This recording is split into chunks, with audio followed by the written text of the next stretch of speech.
today we are going to solve question, and this question solving is from the group accounts as you were told yesterday, right? Day one when it will be uploaded, please you need to ask VIFHE team. That's not my work. I take the sessions, I don't upload them. So I would ask the team when they are going to upload. I think there is some issue with the recording, so they are just editing it. So it might take some time, maybe by the end of the day. Now, today we are going to solve two questions. One is from statement of cash flow, right? And second is the step acquisition, step disposal. So whosoever has missed day one, don't worry, it will be there sooner or later, today or tomorrow. The day one recording is to be uploaded on YouTube. This recording also will be uploaded, right? So don't panic. Now, today we are going to solve the question. So I want everyone with their calculators out, okay? You are going to sit back straight and you're not going to just sit without proper attention, because when we are solving questions, I told you yesterday, we need attention. We need total mind, which is just solving the case study. Because if you are not attentive, then what you're reading either fast or you're reading everything is going above the head, over the head. So I don't want that type of question solving. So I need everyone's kind attention. Sit back straight. We are going to discuss the pre-populated spreadsheet. Whatever doubt you will have, don't put it in the middle. When I'm solving a question, if you ask your doubt, then even I will get distracted. Others will also get distracted. So please take your doubts for some time. Keep them with you. And when I ask, is there any doubt, then please shoot your doubt. Okay? Cool. Let's begin. Let's start with our session now. I hope the screen is visible to everyone. You can see the question in front of you. Yes. Super cool. Okay. So this question, guys, is related to your specimen exam 2. So I want your calculators out. Whenever I do some calculation, I always ask my students to answer because I want your attention. So you can say in that way, I'm an attention seeker. Because if I solve it myself, I know majority of you will sleep. So it's better that you do the calculations and you let me know. Okay. Now, this requirement is given to you. This is the requirement section. So you will first open it. As I said yesterday, we will simply select it all, copy it, and paste it in the word processor. And that work I've already done for you. I've already copied and pasted your requirement in the word option. Now, when I do this, together with the copying and pasting, I will also underline the verbs in the question. What I have to do? If I say, guys, solve the question, I'm saying solve. So solve is your verb. If I say take out the calculator, I'm saying take out calculator, right? So that's the verb. If I say give the exam, I'm saying give, right? So there's a verb. So every requirement is talking about a verb. What you are supposed to do in this question, explain with suitable examples. That's what SBR is all about, right? You have to discuss and you have to calculate also. So classic example of proper SBR question. Explain with suitable calculation how the investment in Doyle company. So there is one company, Doyle, in which you've made certain investment. So how will you deal it in the consolidated financial statement for the year ended 30 September 2006? Now this is for 7 marks. So they have written with suitable calculation. So I can pre-assume maybe 4 or 3 marks are for calculation, 4 or 3 marks are for discussion. So at least 4 points I will point, 4 points I will give for the discussion. So this is a rough estimate that I'm making because I don't have the marking scheme, right? I'm doing this question from your perspective. Usually we say walk on the footsteps of top tutor, but I am walking on your footsteps because I have to make it bearable for you. If I write a perfect answer, then what's the benefit? You could have read it from the exam kit also. You could have read it from the past paper answer also. So I will write something which you guys can also write. So I am not aware of the marking scheme. 7 marks, I understand that there are calculations involved, 4 or 3 marks for calculation, 4 or 3 marks for discussion. So at least I have to give 4 marks. I have to give 4 discussive points. Then using the pre-populated, now comes that anaconda which you all were waiting for. Pre-populated spreadsheet. Using the exhibit 1 and 2, you have to update the draft extract of the consolidated statement of cash flow. So this question is related to group statement of cash flow, where I have to make certain adjustments to my cash flow. So whenever you're reading exhibit 1 and 2, always think, if they've given you a piece of information, how will that affect your cash flow, right? So whatever you calculate, you need to see how is it affecting the cash flow.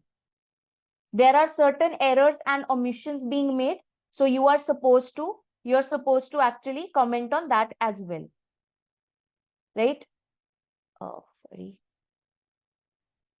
So update the draft extracts of consolidated statement of cash flow, and you need to adjust the disposal. There's a disposal of this Doyle company to amend any error or omission made by the director, right? Okay. Third requirement relates to exhibit 3. So I will just totally miss it, because anyway, I'm going to start the reading with the exhibit 1 and 2. So I don't care about what is there in exhibit 3. So let's start our reading. Without any further delay, let's start and begin our reading.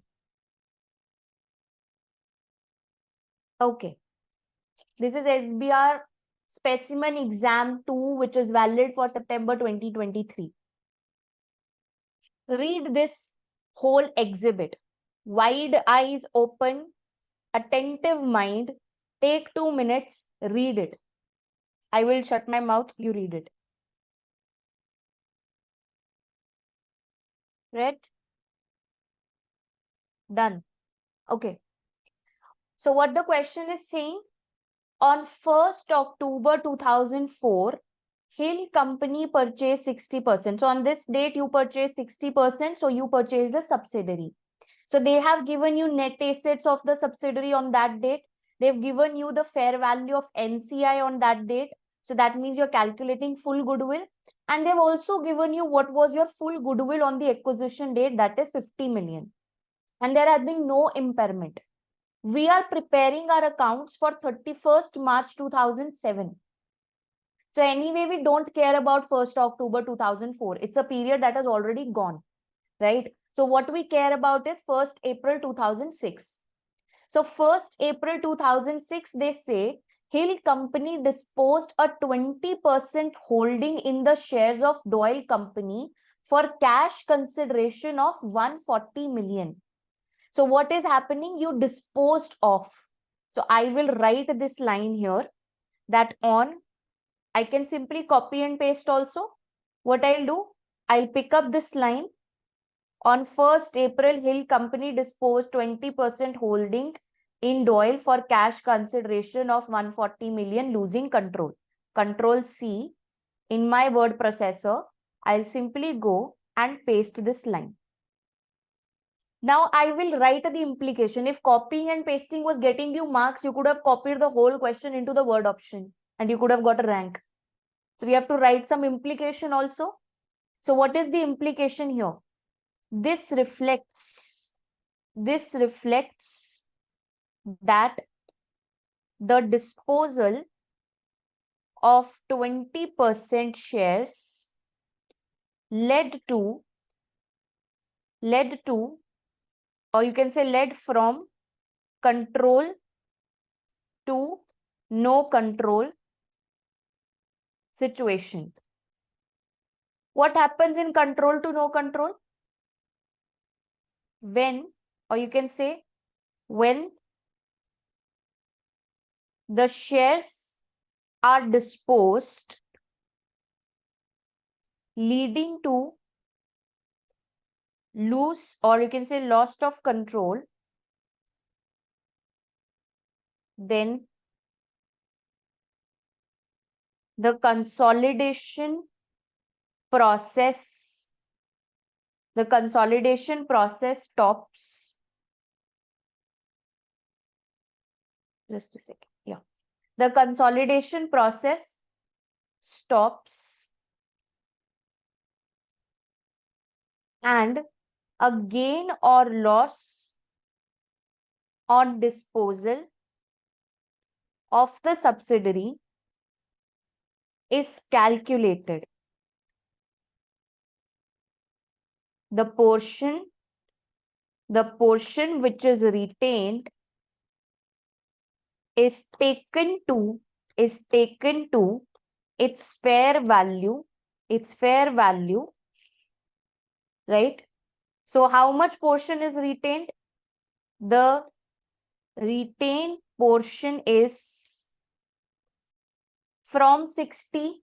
I decreased 20, so retained portion is 40%. 40% is usually an associate. Yes, but there can be some twists and turns. We can't take it for granted that it is 40% is associate. So what I'll do, I'll read the question ahead. So let's continue our reading. See, I read one line, I wrote that line, copied that line, and I gave an explanation to it, right? That's how you move in the direction of case study. Remember, I told you yesterday, you have to move in the direction of case study. At this date, the net assets of Doyle company, excluding goodwill, were carried at 590. So this is related to calculation. From 1st April, Hill Company has the ability to appoint 2 of the 6 members of Doyle's board of directors. I will copy this line, Control C. I need to use this line in my theoretical answer. So I will again simply just paste this line over here. So I will say the retained portion is 40%. Okay, let's write it after this.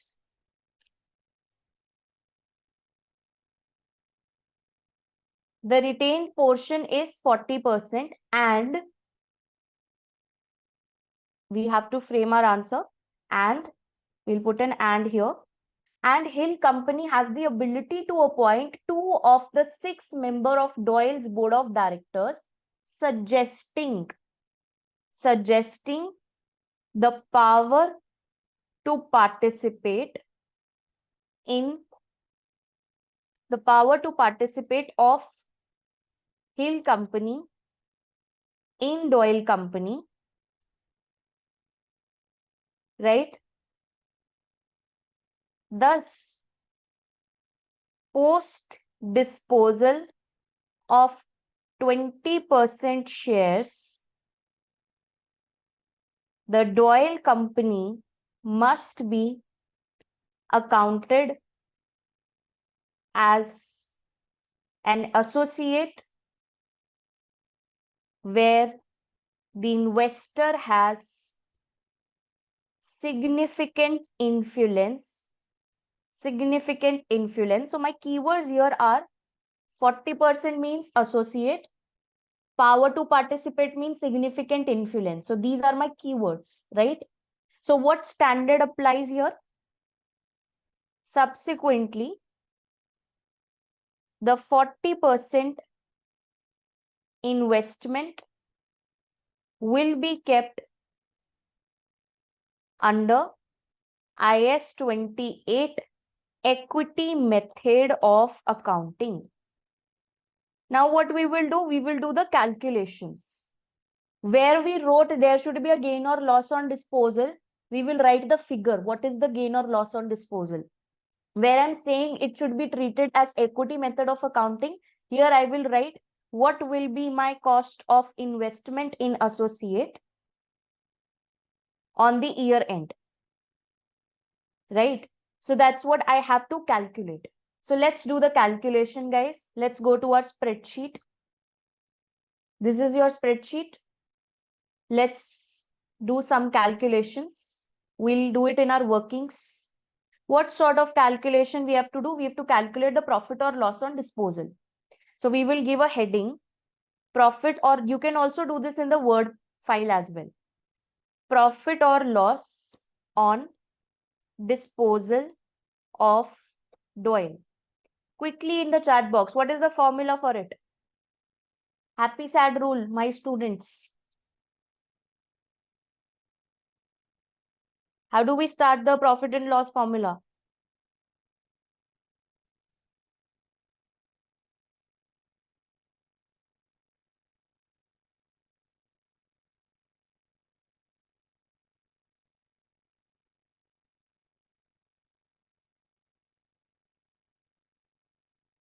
Very good. So first we write proceeds. Proceeds. In that, what I have is, what is added into the proceeds? Fair value of retained interest. So if you dispose of something, you're getting money. Who is sad to get money? Everyone is happy to get money. So proceeds added.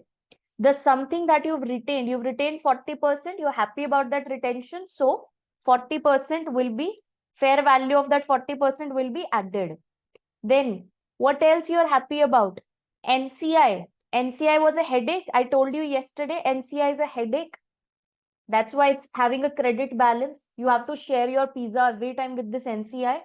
By pizza, I mean your profit. So it's an headache. When you dispose of the subsidiary, that headache is going by NCI. So NCI goodbye. So we will take NCI's value at disposal date and add it in our formula. What all is deducted? Less. What all is deducted? Goodwill.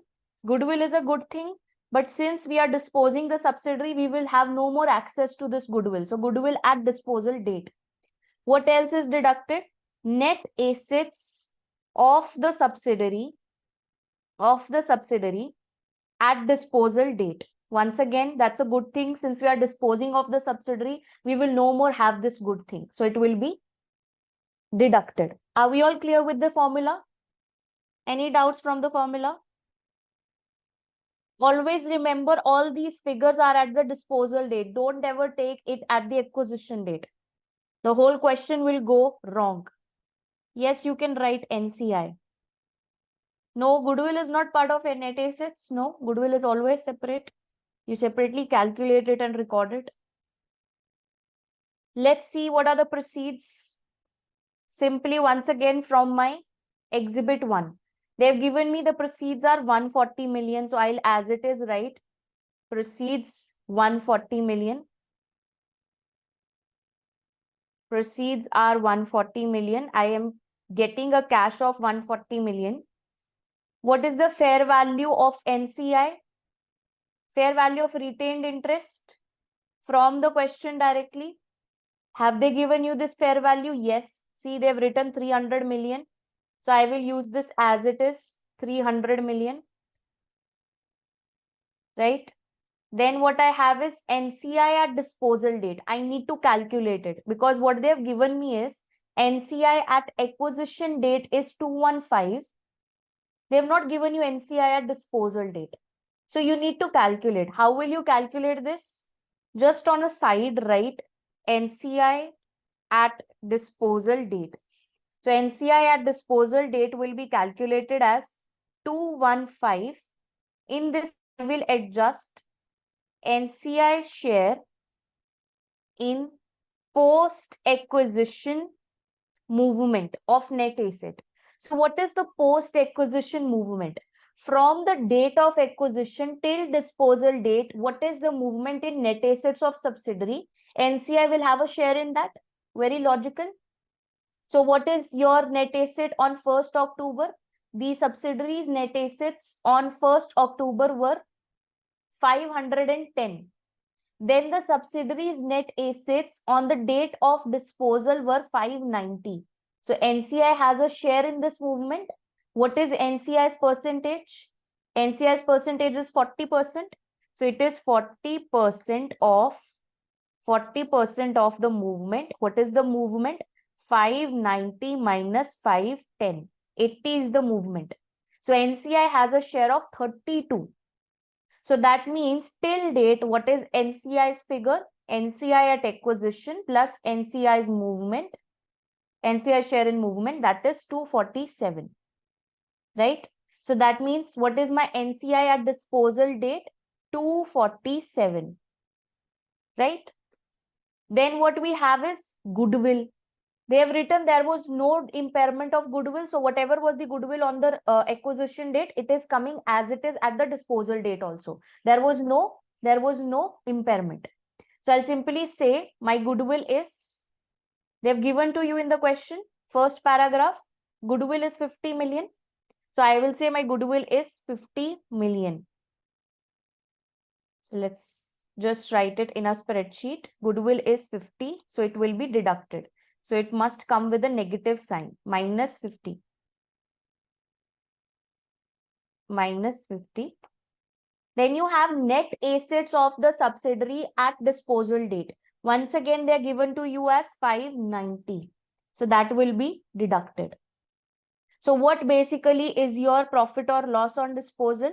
It is 140 plus 300 plus 247 minus 50 minus 590. So this comes out to be 47 profit. So this is my profit on disposal of that 20% share. Are we all clear on this? How did I get 47? Just give me a thumbs up. Are you all clear on this? Yes? Okay. Super cool. Let's move ahead. Let's move ahead. So this is my profit on disposal, and this whole working is giving me approximately 4 marks, right? So let's complete our answer in the word processor. So we will write, where did we write gain or loss on disposal? We wrote when the shares are disposed, this leads to loss of control.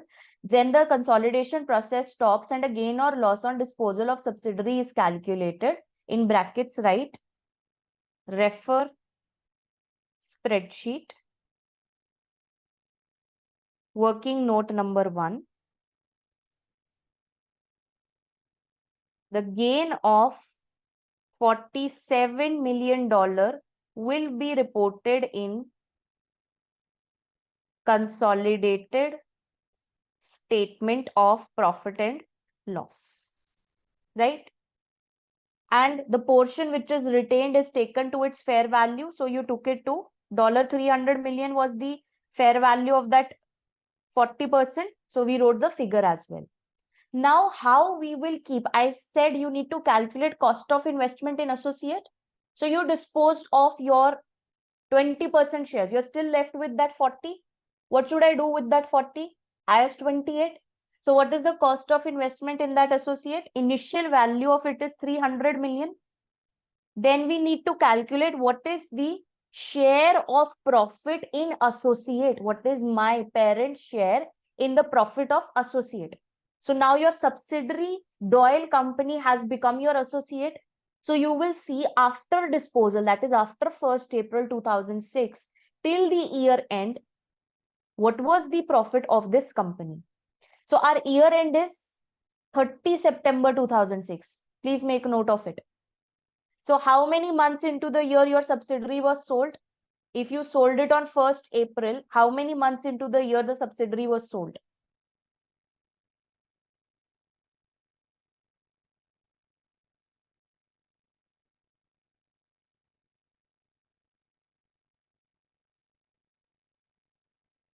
Six months.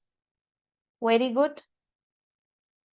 So I will say, what is my profit in associate? Can you see the last line? They said Doyle company reported a profit for this year for 123. The total profit for 12 months is 123. I will just need the profit after disposal, because after disposal, my relation with subsidiary changed to associate. Something which was your subsidiary now became just your friend. Dynamics changed. On which date? 1st April. So I will just need 6 months profit. So how will I calculate this? I will say my share is 40%. 40% in what? 40% in 123 into 123. That's the profit for the full year. But the post disposal time, that is after disposal till year end. From 1st April till 30 September, I just have 6 months. So what is your figure? Very good. 324.6 million. So that is my cost of investment in associate. I will just, to get those extra bonus cookie points, in one line I will write the cost of investment, the investment in associate will be reported in statement of financial position as an investment or as a non-current asset, and the profit of 24.6 million will be reported in group statement of profit and loss. Are we all clear on this first part? Whatever I've written and calculated, are you all good with this? Any doubts? Yes, you can use the words like P&L, SFP, works very common. Post NCI. How did I calculate post NCI? So I took NCI at acquisition. NCI at acquisition was given to me as what? 215, right? So I took 215. In that, I added what was the post acquisition movement in the net assets of subsidiary. So on the date of acquisition, the net assets were 510. They moved to 590. Total movement was 80. So NCI has 40% share in that. So I added 32 and I got 247. And yes, this whole thing is sufficient for 7 marks, more than sufficient.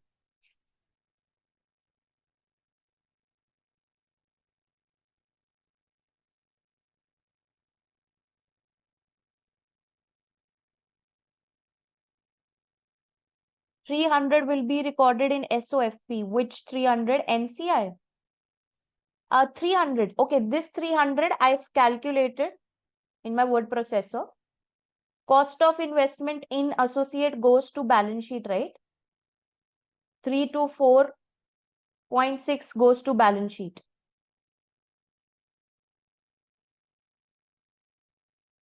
We have to take the NCI percentage before disposal. Yes, because you took NCI at acquisition. So from that date till disposal date, what is the movement in which NCI has a share? You need to calculate it.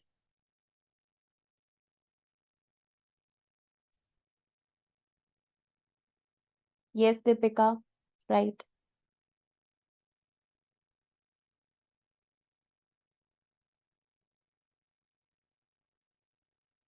Aren't we supposed to minus NCI, or the formula says we add?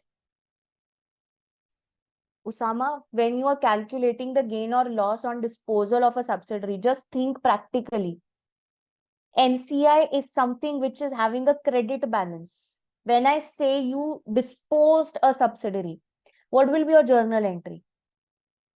To remove NCI, what you will do? NCI debit, P&L credit. NCI debit, P&L credit. So it adds to your profit. That's why I added it.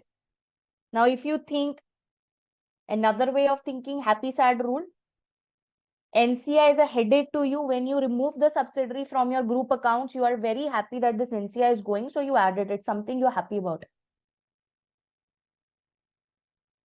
Yes. Okay. Next, guys. Let's move to the next portion. The most awaited requirement, pre-populated spreadsheet. Let's solve it. So using the pre-populated spreadsheet response option and exhibit 1 and 2, update the draft extract of the consolidated statement of cash flow for disposal. So now you have the figures of disposal. Where will this gain on disposal go? Your gain of 47 million. How does that affect your PN of your cash flow? Can you tell me? How is this 47 million affecting your cash flow? No effect. What do you do with 47? It's a non-operating gain. So first of all, from the operating activities, I need to deduct this, right? And if the investing activities are given to me, I need to include it there. Anyway, if we take the consideration of 140 million, the profit is there within that consideration. So basically, it is deducted from the operating profit because this gain is related to investments. This gain is not related to operation. You sold a subsidiary, that's not related to your business, right? If I'm teaching, if I sell some company that I own, that's not related to my performance in teaching. That's something related to my investment. So it's not operating activity, it's an investment activity. So I need to remove this from my operating activity. Point number 1. Second, can you see the share of profit in associate? That was 24.6. So you take profit as base. So see, whatever is affecting your profit will somehow affect the cash flow. In cash flow, we take profit as a base. So what was this 24.6? How will this 24.6 profit in associate affect your cash flow? Again, is this operating gain? Is this operating? No. Again, it is not operating, plus it's also non-cash. So it's a non-cash thing. So anyway, it will not come in the cash flow at all. So we need to deduct it from our profit. So let's see what is there in our spreadsheet.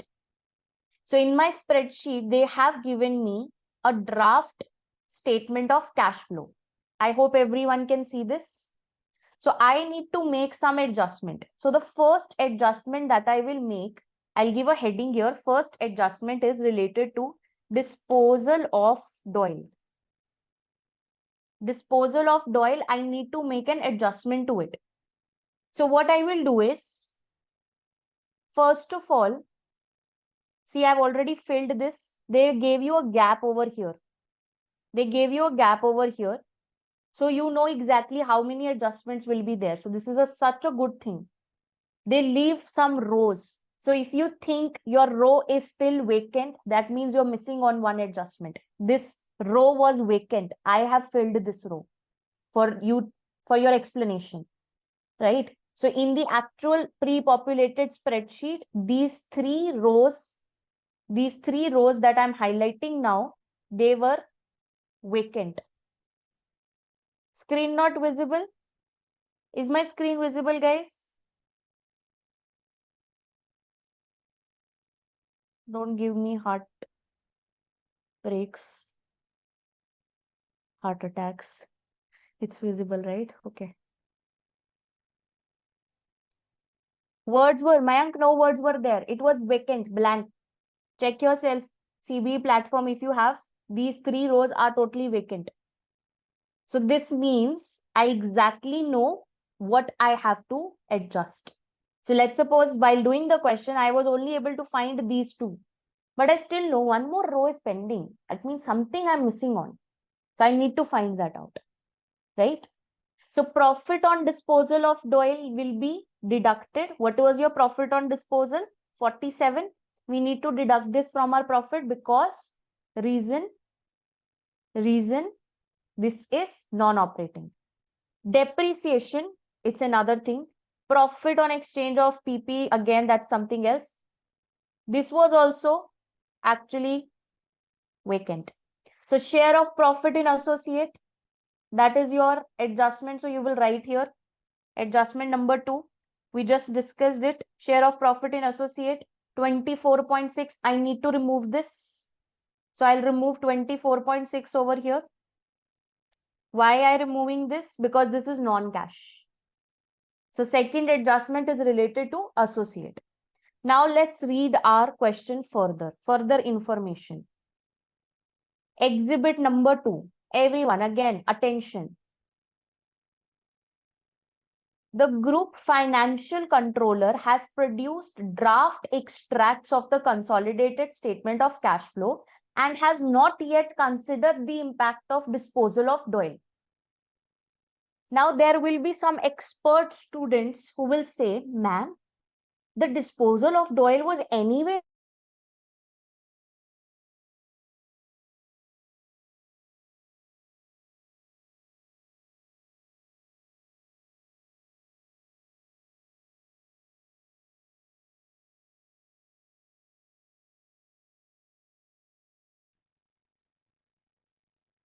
How many of you have this question? Honestly? Now don't hesitate because I said expert students. Abdul, Aman.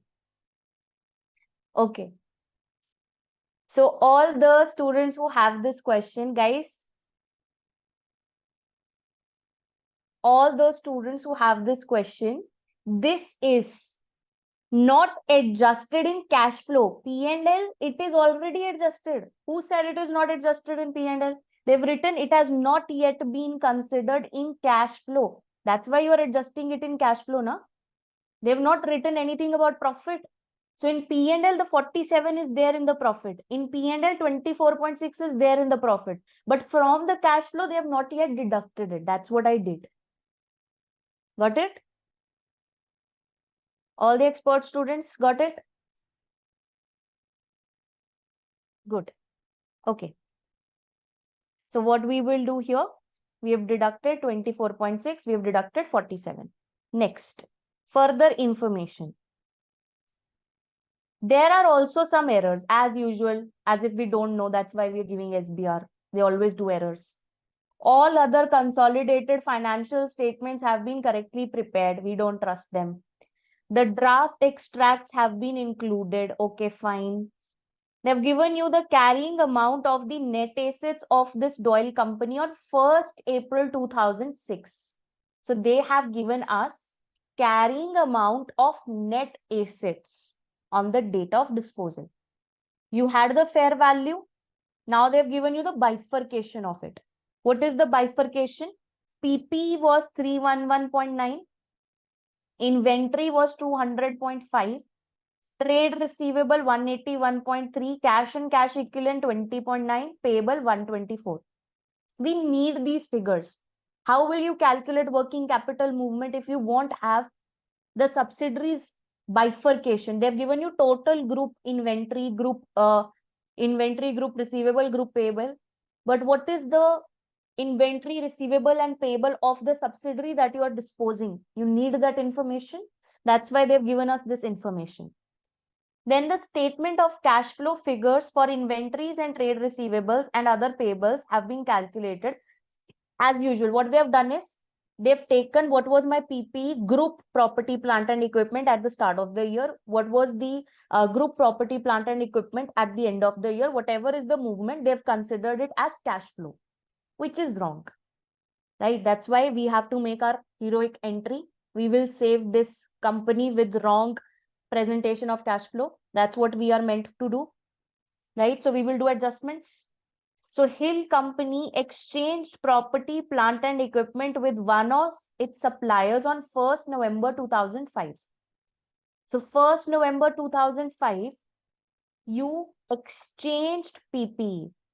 It is estimated that the fair value of both assets exchanged was 50 million, although the carrying amount that you gave to that supplier was 45 million. So you disposed a PPE of cost of 45 million. This was my PP, okay? I exchanged it with you. So it was in my books, it was 45 million. So I gave out 45 million and I got, and in return, what I got? I got something worth of 50. So I gave out 45, I got 50. So add 50 to PP, deduct 45 from PP. Are you getting this? And then see, there is always depreciation is also given to you. On PP, we have depreciation. So depreciation they have written was 77.5.1. 775.1. So let's prepare our account for PP. Okay, let's prepare our account. Working note number 2. Property, plant and equipment. In our draft, let's see. Okay, when I will be doing PPE, I'll make that T-shaped account. You will understand. So what is my opening PP? Can you tell me what is the opening PP from the question? What is the brought down? Is it given to you? Brought down? Do some efforts. Can you see the PP? Can you see the PP in front of you? They have given to you in the pre-populated spreadsheet. Extract from financial position. At the start of the year, it was 4219. At the end of the year, it was 4953. So what I'll do is, I will say PPE brought down 4219.2. During the year, they said you have disposed or you have exchanged PP. So PPE exchanged. You exchanged the PPE for 45. So 45 will be removed from this.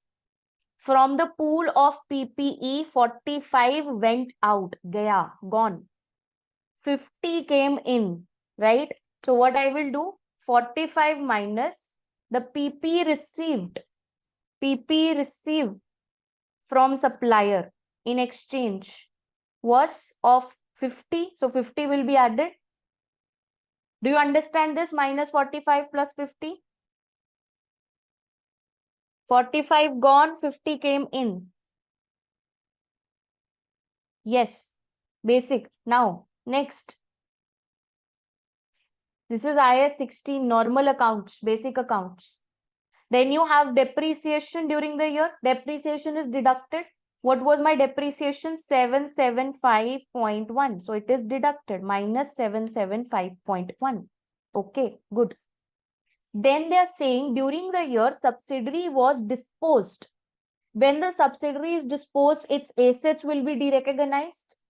So if I dispose a subsidiary, disposal of Doyle, whatever was the PP of that subsidiary, it is gone. So I need to remove it from here. So what was the PP of the Doyle company? It's given to us 311.9. We all can see this 311.9. So let's say here that 311.9 is going out because we disposed the subsidiary. So 311.9 is deducted.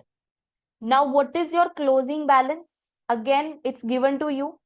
Closing balance of property, plant and equipment is 4953. So as it is, you will write. Now here you can't draw the T-shaped account. So you have to follow this approach only. So it is 4953. Is it matching? Let's do the calculation.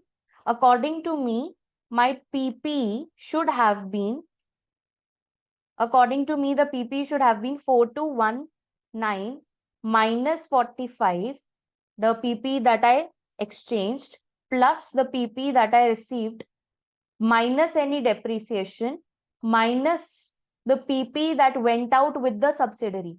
So according to me, the closing balance should have been 3137.2. But actually, it is turning out to be 4953. Why? Ask yourself, why?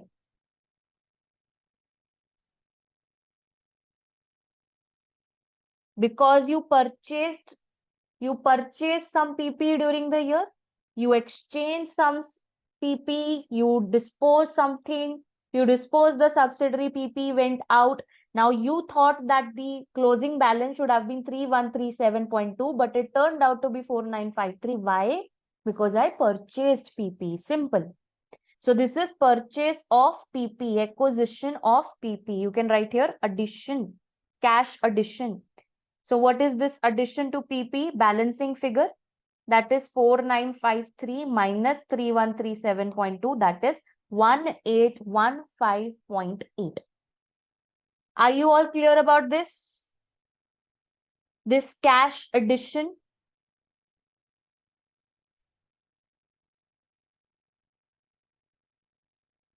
This addition is a outflow. It's an outflow. Depreciation is given. If you're not clear about the whole thing, I can't repeat the whole thing. You have to watch the recording for that. Okay, don't ask me to repeat again. Don't do that.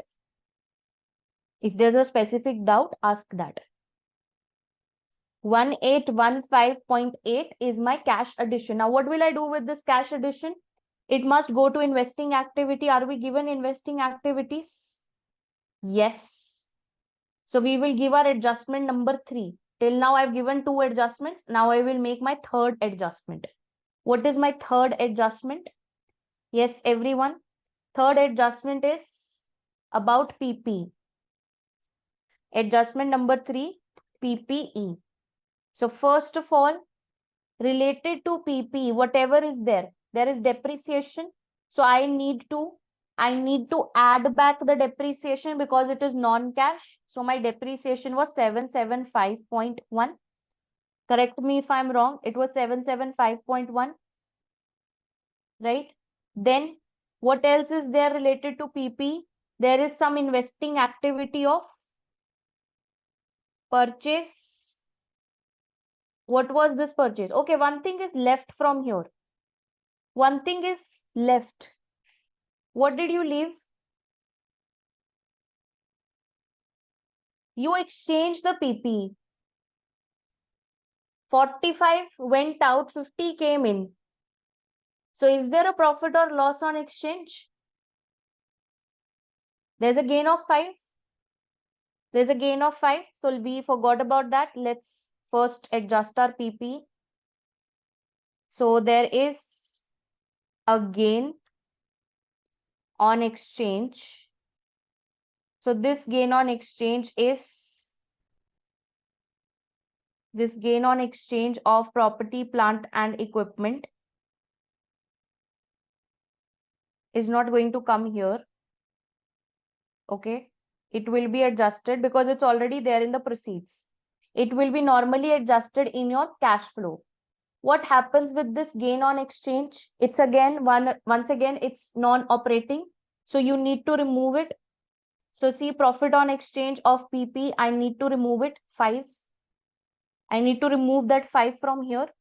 Then in the investing activity, I need to show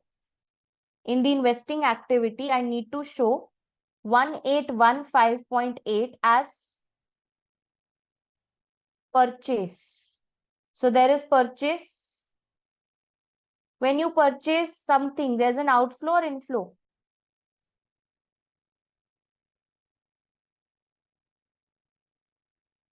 How did I calculate gain on PP? You disposed 45, you received 15 exchange. So you received something worth 50 by giving out 45. There's a gain of 5, normal. It's an outflow. Good. It's an outflow. So in my investing activity, I will say there is a purchase of property, plant and equipment. Already there is a purchase of minus 733.8. Already they have said you've recorded 733.8. So what is that you've not recorded? If you have already recorded 733.8, what is not recorded? Unrecorded. Quickly calculate.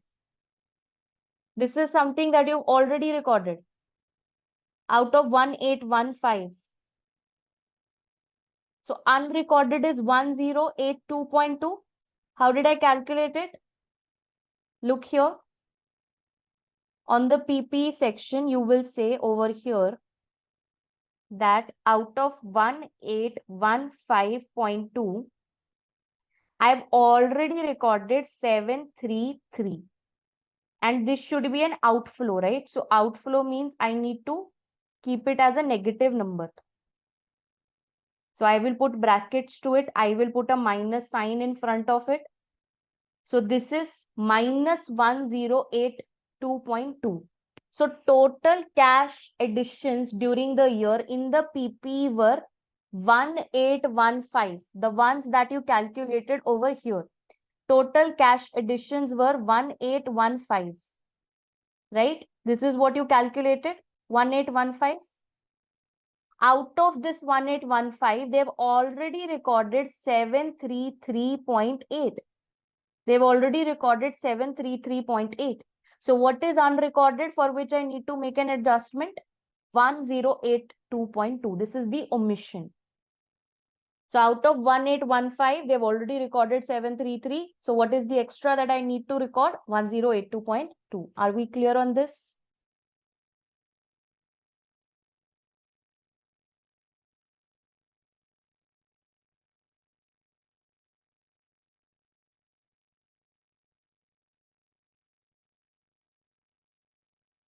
Yes. Okay. So we have almost dealt with everything related to PPE. Now let's come to depreciation. I have not calculated. Depreciation is from question directly.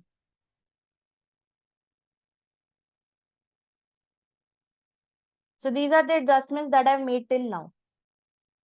Now guys, let's come to working capital. What is your working capital movement? Look at them. Increase in inventory 842. So they have not given you opening inventory, closing inventory so that you could have calculated adjusted opening balance. Usually what I taught you yesterday, you have opening balance of the inventory. In that you make adjustments if there was any acquisition or disposal during the year. So I take the opening balance. From that I deduct the balance of inventory of the subsidiary that I sold. That's what I do. I told you yesterday, in the opening balance, the results of the subsidiary which was disposed during the year are there. In the closing balance, the results of the subsidiary that was disposed are not there. So what I do, I adjust my opening balance and compare the two to get the actual cash movement. Right? Do you understand this?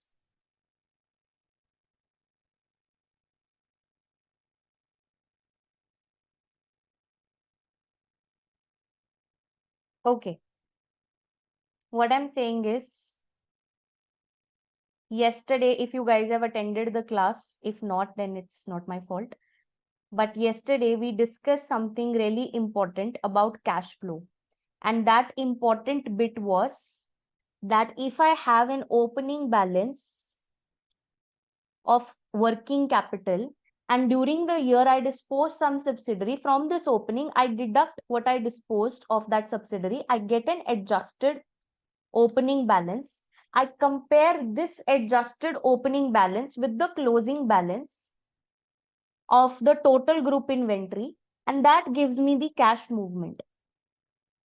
Now, do you remember this concept? Flashback? Yes, we did this yesterday. Working capital, opening, adjusted opening. If there was an acquisition, I used to add to the opening balance. Now, what they have given to you in the question, they have directly given you the movement, and this movement is incorrect. We know that this movement is incorrect. So I need to make adjustments to this movement. So I don't have this time the opening balance. I have to directly make an adjustment to the movement. Understand, you don't have opening balance here. So what was the inventory of subsidiary that we disposed? Let's check it out. Inventory of the subsidiary that we've disposed is 205. The inventory that we have disposed, the subsidiaries who is disposed now, the inventory was 205. Right? And in the question they've written that there was increase in inventory by 842.4. Tell me, what will you do with 205? Just apply your mind. 200.5. Don't be inactive where you don't even start to think. At least try. This time they've not given you opening balance, closing balance, so you can't directly say deducted from the opening and calculate adjusted, look at the movement. They've directly given you the movement, which is incorrect. You need to make an adjustment to it related to the subsidiary that you have disposed. So what will you do with this 200.5? Add, deduct, what? Okay, why will you deduct and why will you add? Give me the why. Let's see who gives the correct answer. Think, why?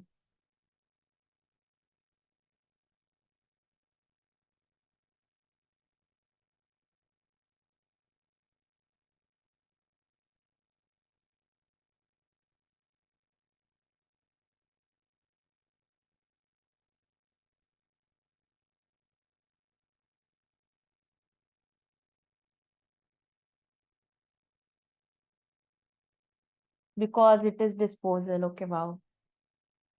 Look at the board. I hope everyone's maths is good enough. How do you calculate the movement in inventory? Closing inventory minus opening is equal to movement. If it is an increase, you will have a positive X. It's an increase in inventory. That's a different thing that they've presented it as minus because it's an outflow. But actually, if you look at the mathematical equation, increase in inventory is closing minus opening will be a positive figure. Do you all agree with me? Do you all agree with me on this? That's how they've calculated the movement. That's how we calculate the movement. Now, what they have missed, what they have missed in this equation is they have not deducted 200.5 from here. So closing minus, they have not deducted. So what I will do, my new equation will be, if closing is y minus opening minus 200.5 is equal to x. If you open this bracket, y minus opening plus 200.5 is equal to the movement. This movement is already given to you. So what should I do? This is getting added. This is getting added to the movement. To my formula, it is getting added or deducted. How is it getting deducted? When you were calculating the movement, this got added.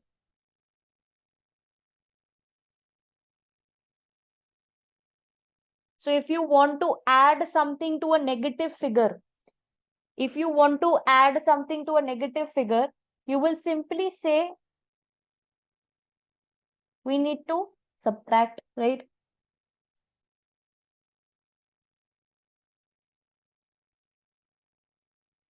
Okay, this is very confusing. Listen to me again.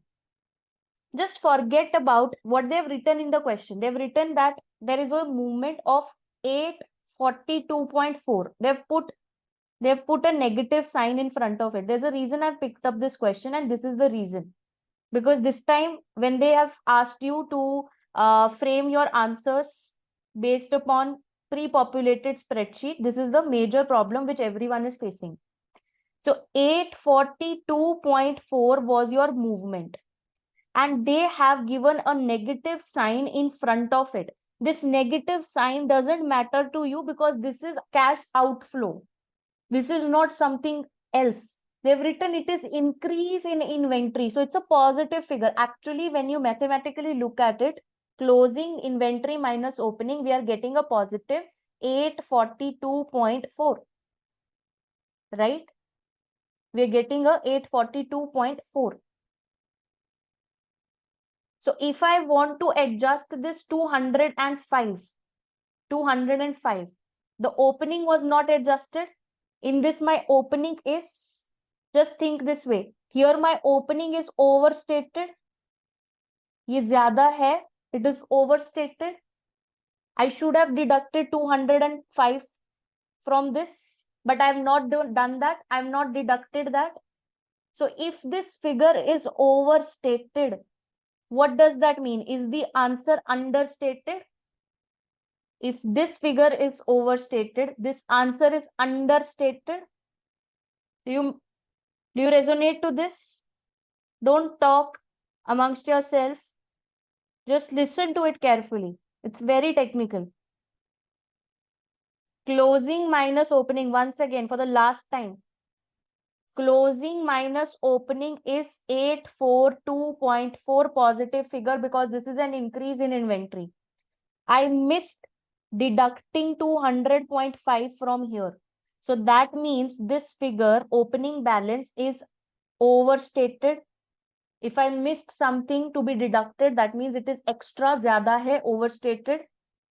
So that means this solution is understated. If opening is overstated, if you deducted a lot, that means the answer that is coming out is less. Right? Do you understand this? That because I missed 200.5, my answer is understated. The movement is understated. I need to increase the movement.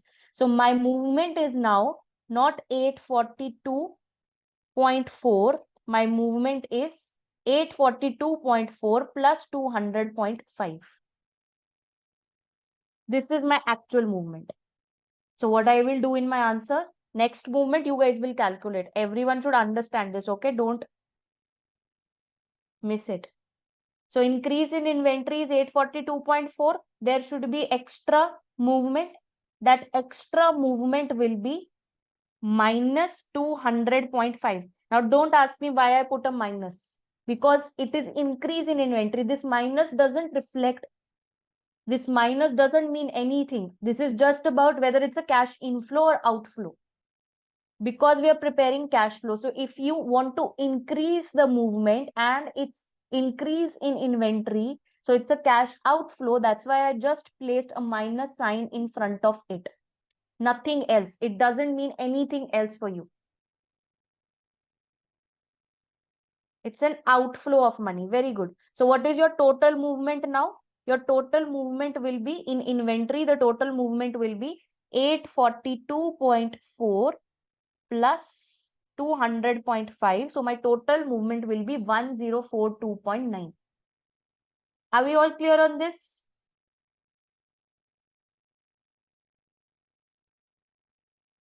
Next.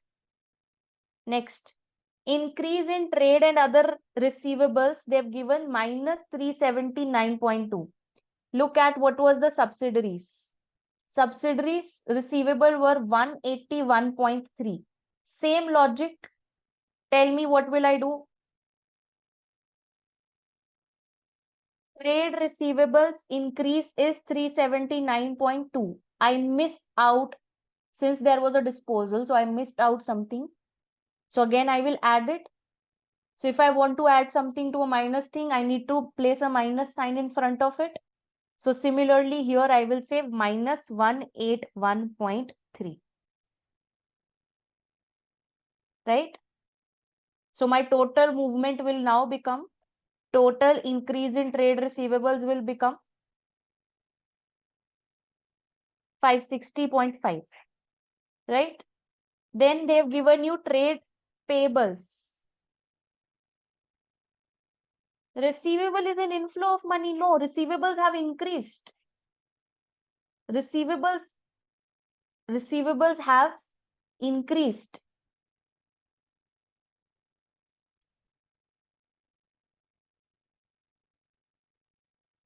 So what happens when receivable increases? Don't mess up your basics. Receivable increased. It's an outflow. You purchased the receivable. Current asset increase, outflow.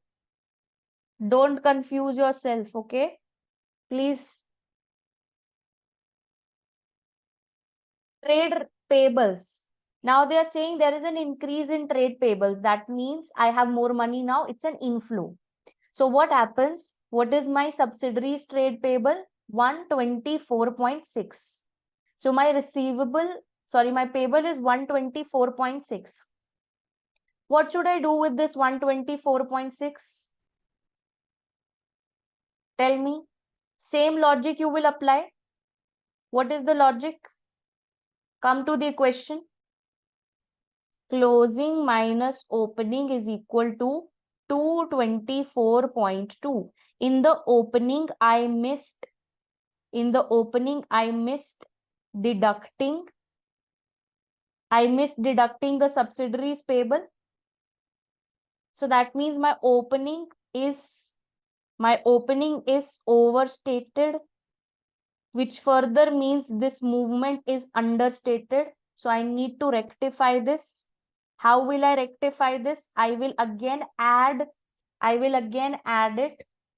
So I will add 124.6 over here. Since it's an inflow, so there is no negative sign in front of it. So my total movement in trade payables now becomes 224.2 plus 124.6. Clear? Is the logic clear? The conclusion is, don't get confused with the negative sign that they have placed in the cash flow, because that just reflects cash inflow or outflow. You are not looking at cash inflow or outflow. You're looking at closing versus opening. Is the increase there or decrease there?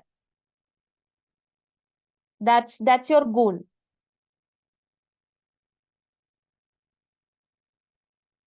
Clear?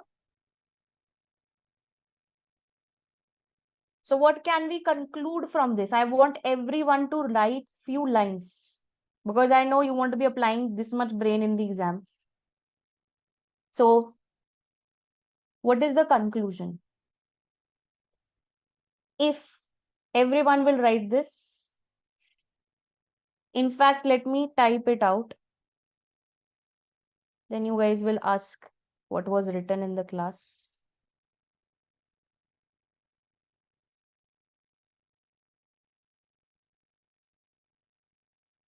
Let's type something from the group statement of cash flow. If the movement in current assets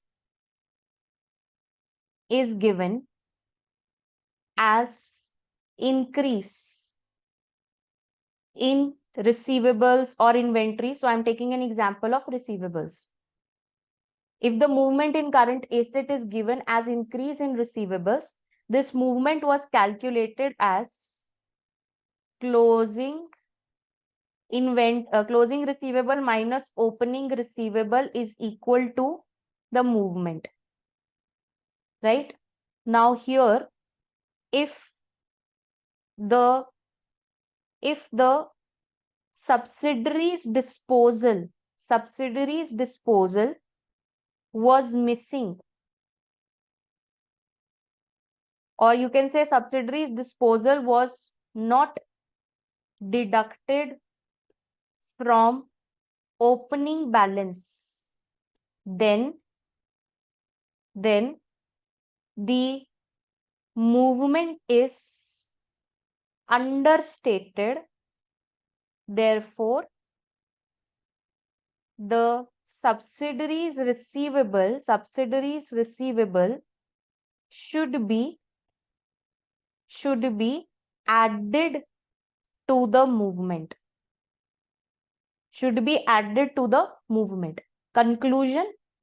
Conclusion is, in case of step disposal or any disposal of subsidiary,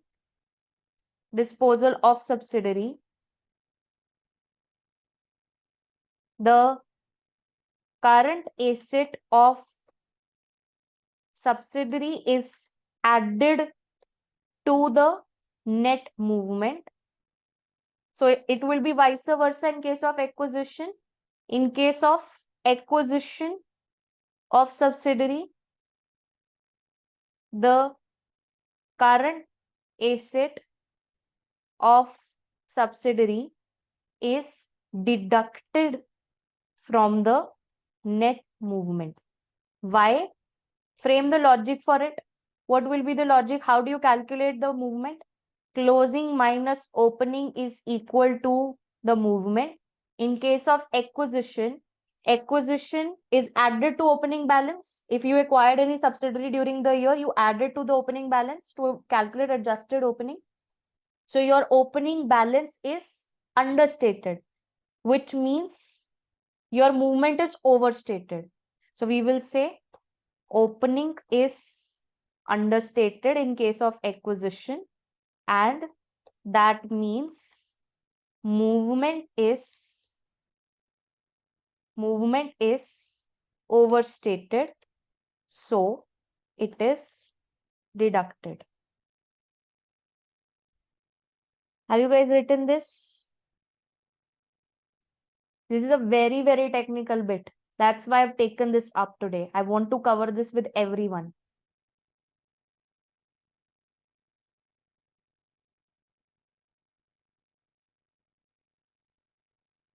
This is about acquisition during the mid-year only.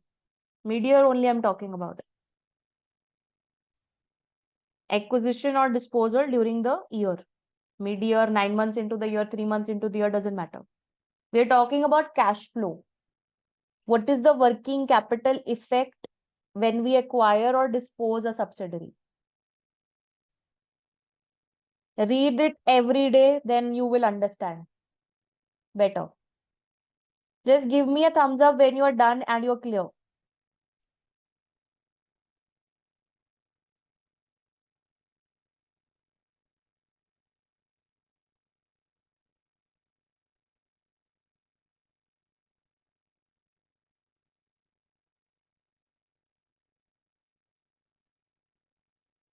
Yes, done. Okay. Next, let's get back to the question.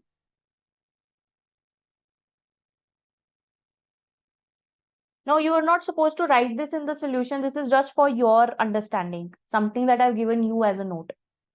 Because KIT doesn't explain this. They expect this for you to understand. So you know the logic behind why they're adding deducting now.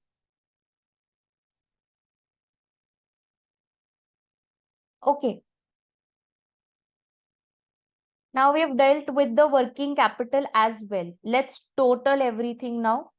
We are done with it almost. So my profit before taxation is 1581.7. My adjustments for the profit is minus 47. Okay. So it is minus 47 over here.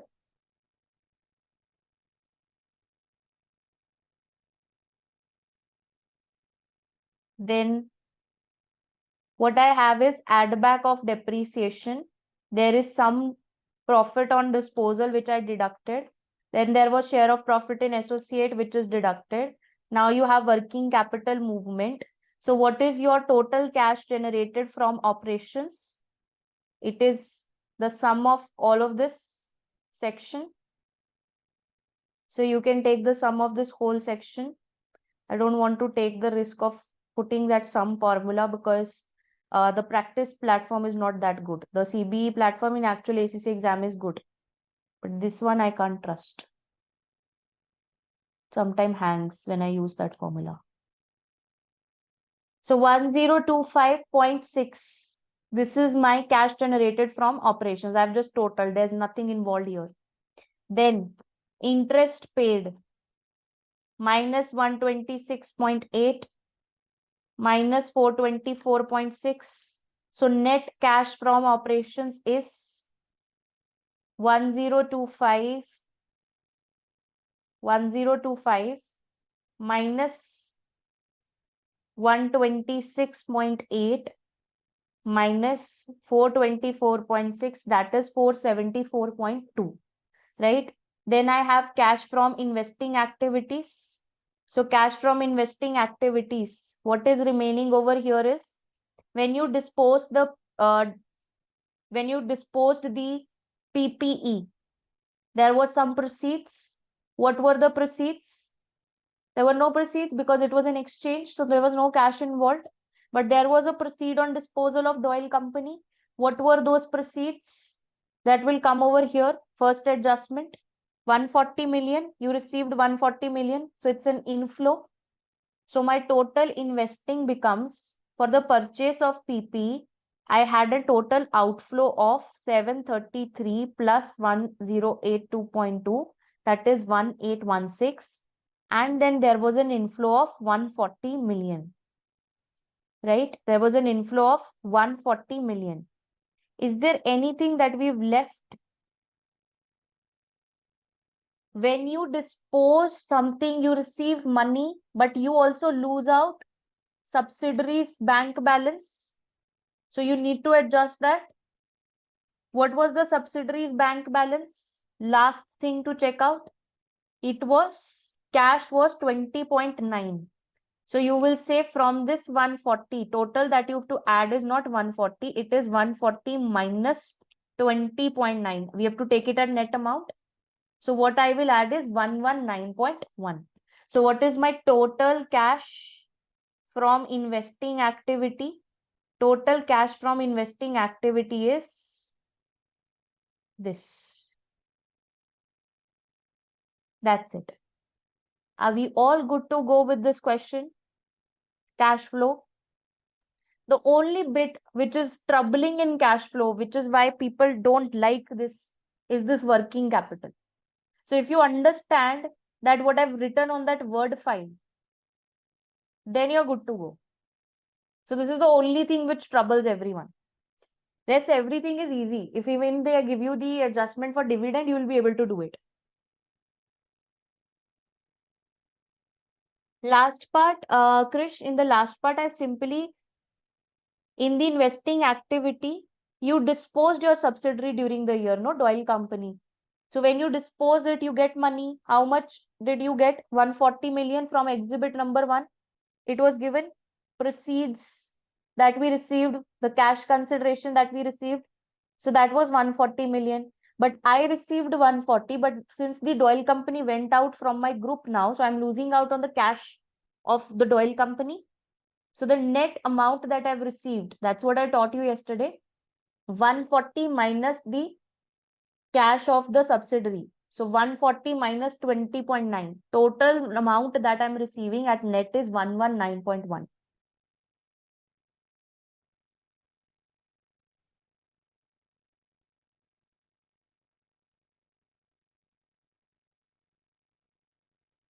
Yes, working notes carries marks. Working capital movements. Each of the working capital movement was for around 1.5 marks. So if you lose out on these, you can imagine how much you're losing out. Don't miss these.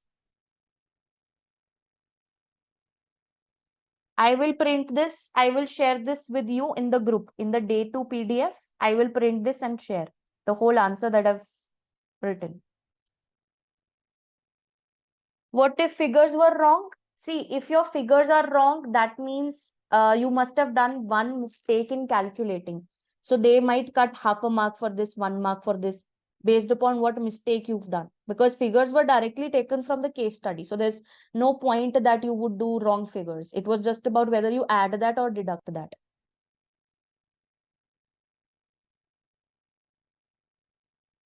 Yes, this is how you have to actually present.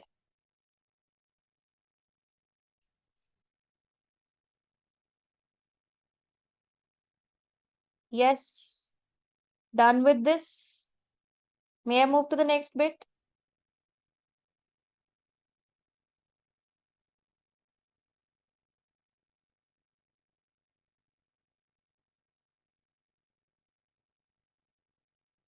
So what we have written in the Word file, this is very important for everyone to understand. Okay, because this time they have newly introduced this adjustment thing, and if this adjustment thing comes up in relation to cash flow, this working capital can be a difficult spot for you. You won't understand whether I have to add it or deduct it. So for that, you need this understanding. Always think about movement. So basic funda. If during the year there was a subsidiary which was disposed, you need to add its receivable, trade payable, inventory to the movement. If there was a subsidiary which was acquired, you need to deduct its receivable, inventory, trade payable from the movement. Can't you just learn this much? If you don't understand the logic, can't you rectify this? If you don't understand the logic, simply when it was disposed, I need to add to the movement. When it was disposed, I need to add. When it is acquired, I need to deduct. Clear? Logic I have given this, that is in front of you. This is, since you guys can't understand the logic sometimes, so that's why I've given you the statement also.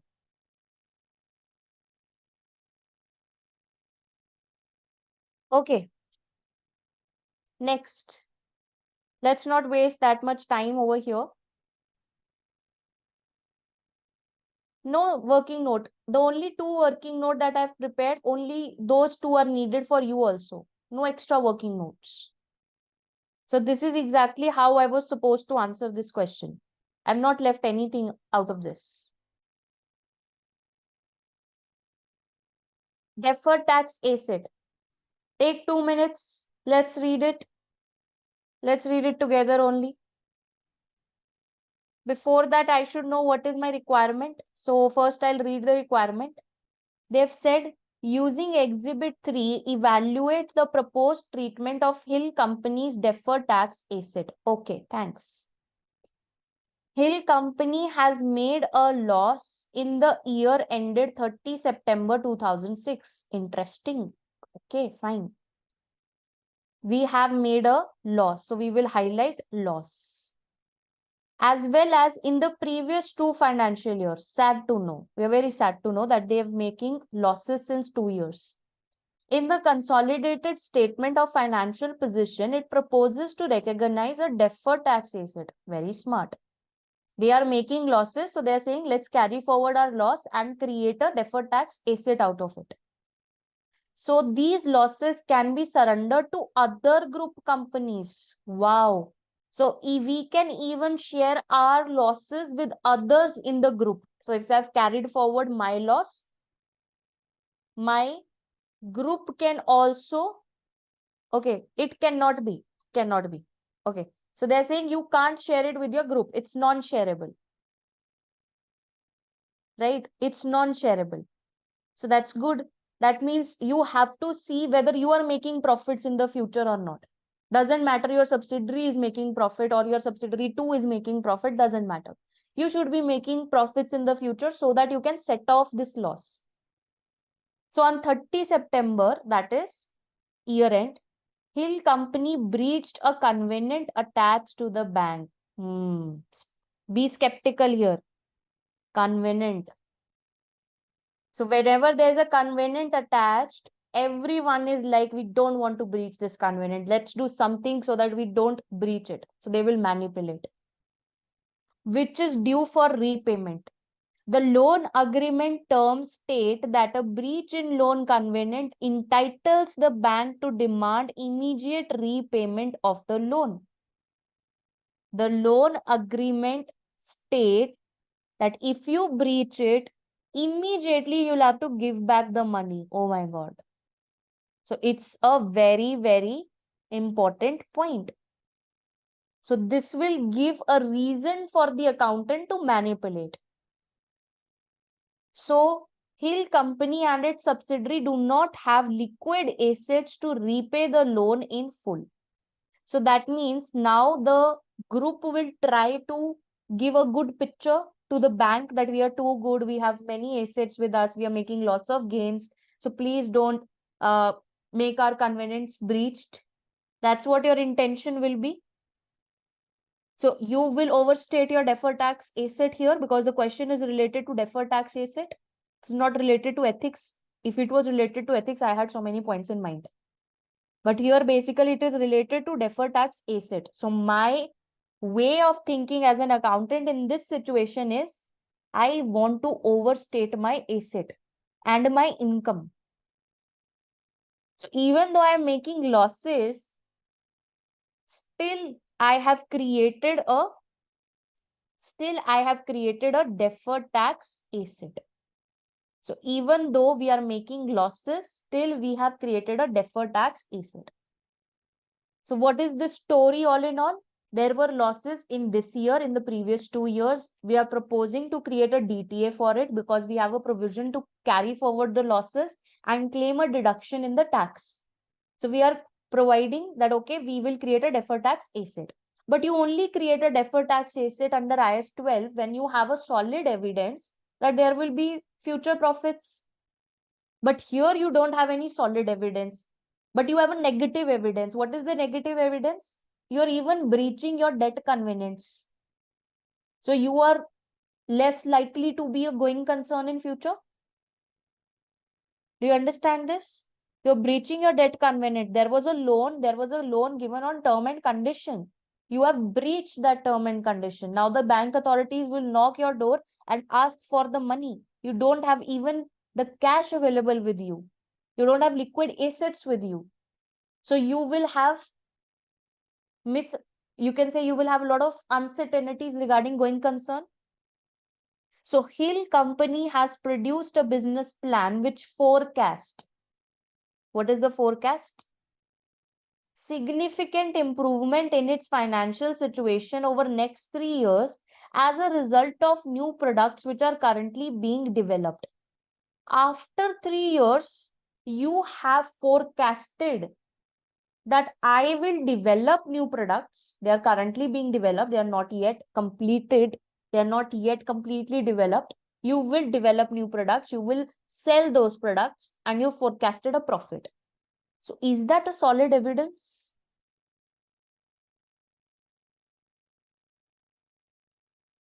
Is it a solid evidence? No.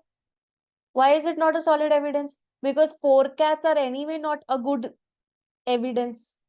I forecast anything. You guys forecast, you will get a rank. I also forecast you, all of you will get a rank, everyone. Forecast is not solid. Is your forecast based upon, yes, if I say I have checked a mock of this person and I know that his answer writing is too good, so I am predicting a good score. That is a good forecast still, because it is backed up with an evidence. Now here, their evidence is based upon launch of new products. So launching new products is like already a very, you understand, it's a very risky thing. If you launch something, have you done the market research? If they would have talked about the market research, if they would have talked about market research, still it was making sense that we have researched that our product will be very successful, we will make gains, our competitors or similar markets are also making gains from the very first year. That was still making sense. Launching new things doesn't mean you will make profits. In fact, when you launch something, there are losses. Right? So let's write our answer over here. Our question is worth 4 marks. So we won't apply too much of brains and too much of expert opinions. Please look at the technique of answering this question. I will first state the standard. Simply state the standard. Kushagra will not talk about, okay, who's that? But cash flows are based upon forecast also, always. We are not talking about cash flows. We are talking about profits. There should be profit estimate in the future.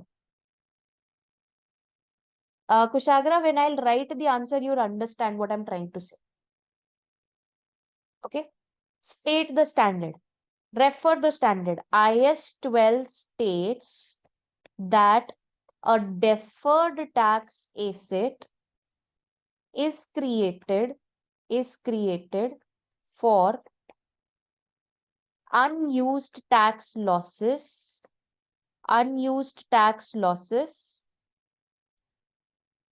only if there is a solid evidence that there will be profits in future,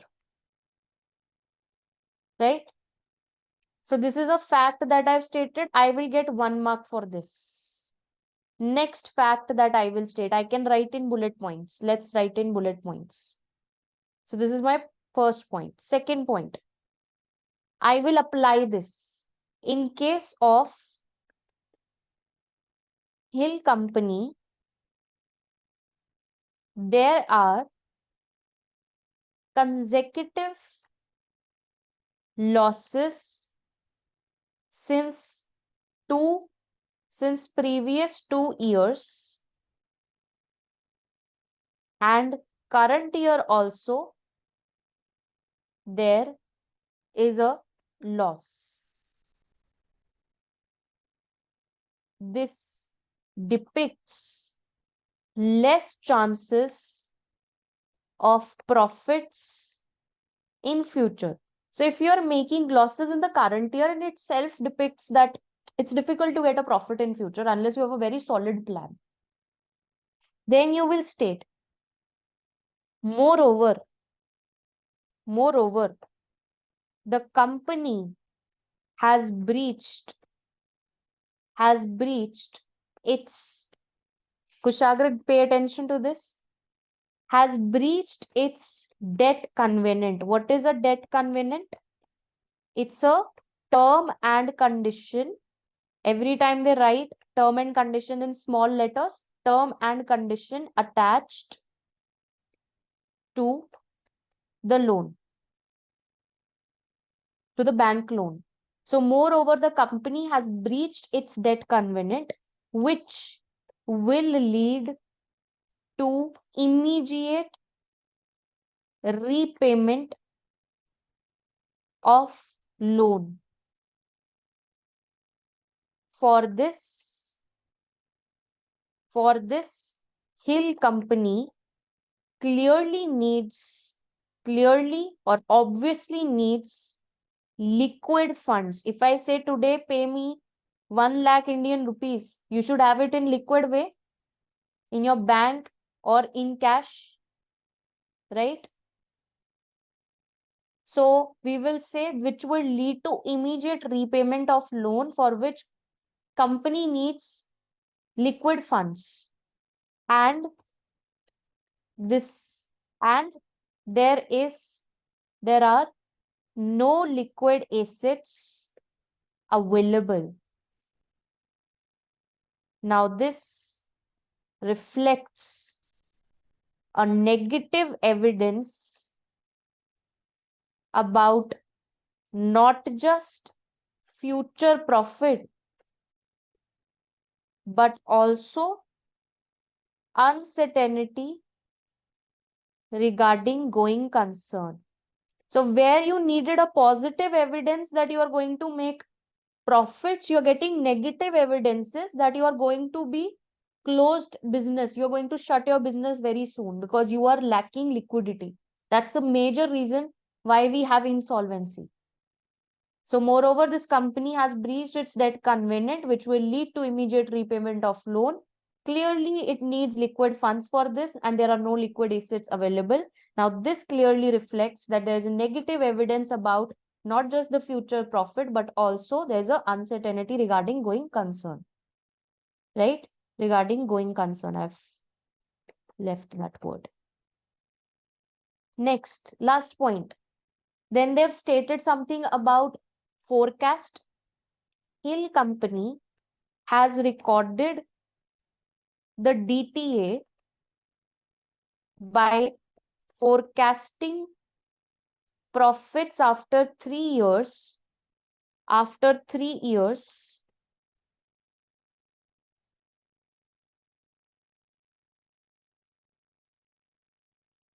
so Hill Company has recorded the DTA forecasting profits after 3 years because of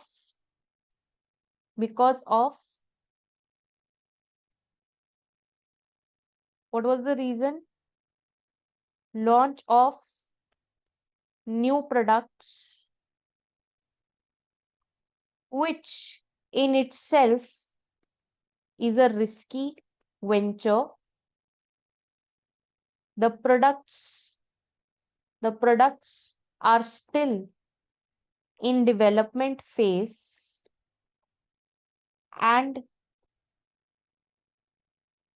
their products are still in development phase, and there is no certainty regarding their success. So the DTA must be de-recognized because of lack of evidence.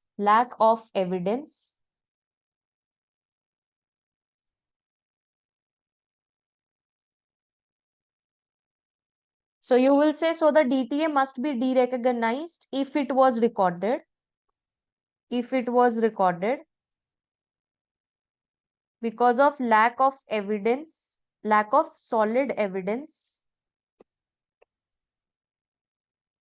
regarding future profits. We get 1 mark per relevant point. So this is what we are going to state for 4 marks. No need to comment on ethics. They have asked you about deferred tax. See, the question says how to treat deferred tax. Even if you find any other standard here, like one was saying, can we write about IS 37? They've asked about deferred tax, we'll write about deferred tax. With regards to going concern, I could have stated we need to disclose uncertainty regarding going concern, that is IS1 presentation. It's a very important disclosure, but I didn't mention it. Why? Because the question was just asking about deferred tax. Are you clear on this?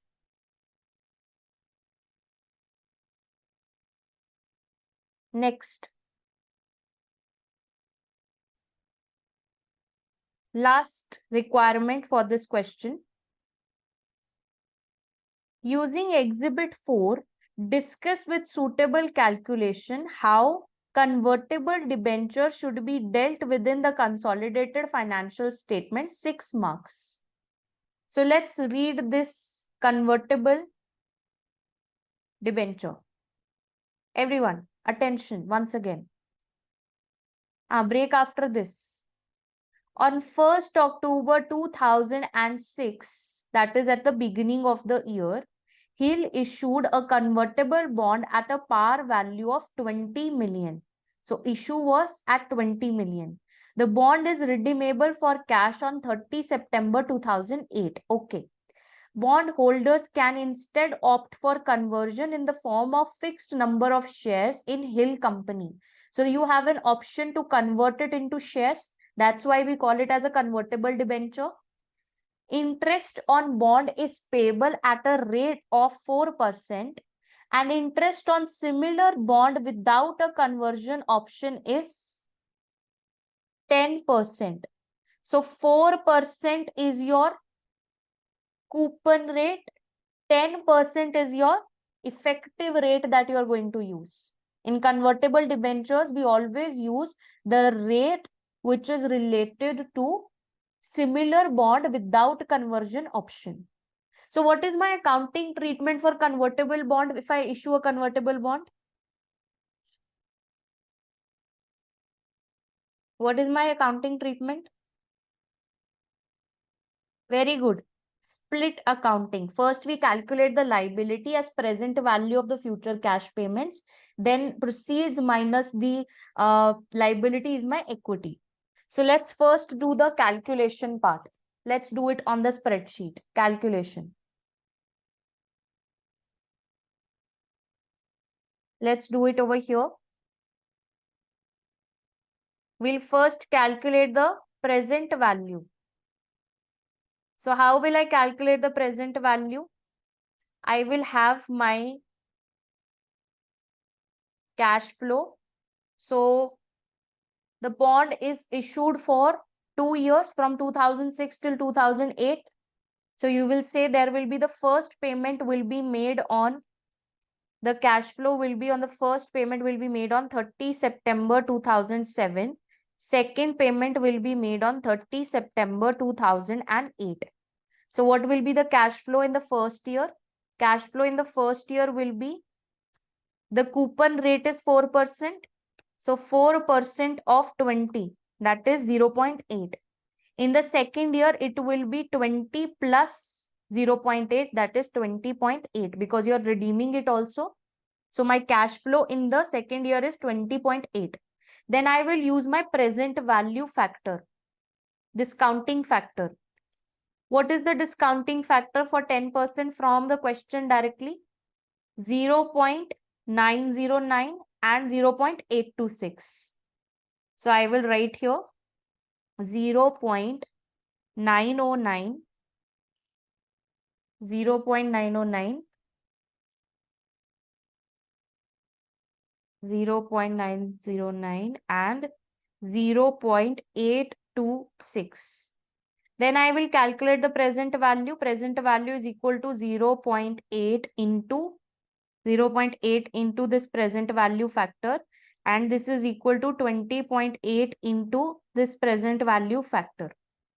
So total present value is this plus this, that is 17.9. So this is my liability on initially on the date, opening date 1st October 2006. This is my liability. So what is my equity then? Initially my equity is 20 minus proceeds minus the financial liability, that is 2.09. Equity has no subsequent treatment. Equity has no subsequent treatment. It is as it is kept. Have you ever heard share capital? There was some unwinding of interest. So equity, there's no subsequent treatment. We have some treatment for liability. So liability, financial liability is kept at amortized cost. So what is the subsequent treatment for liability year ended 30 September 2007. So opening liability plus interest minus cash gives you closing liability. This is your amortized cost table. So what is your opening liability now? Initially, you've recorded your liability at 17.9. So that's your opening liability.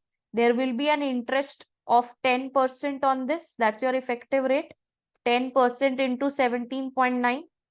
What is the cash payment in the first year? Cash payment in the first year is 0.8. So what is your closing balance? 17.9 plus the interest that I've accrued over it minus the cash that I have paid during the year. My closing liability is 18.9.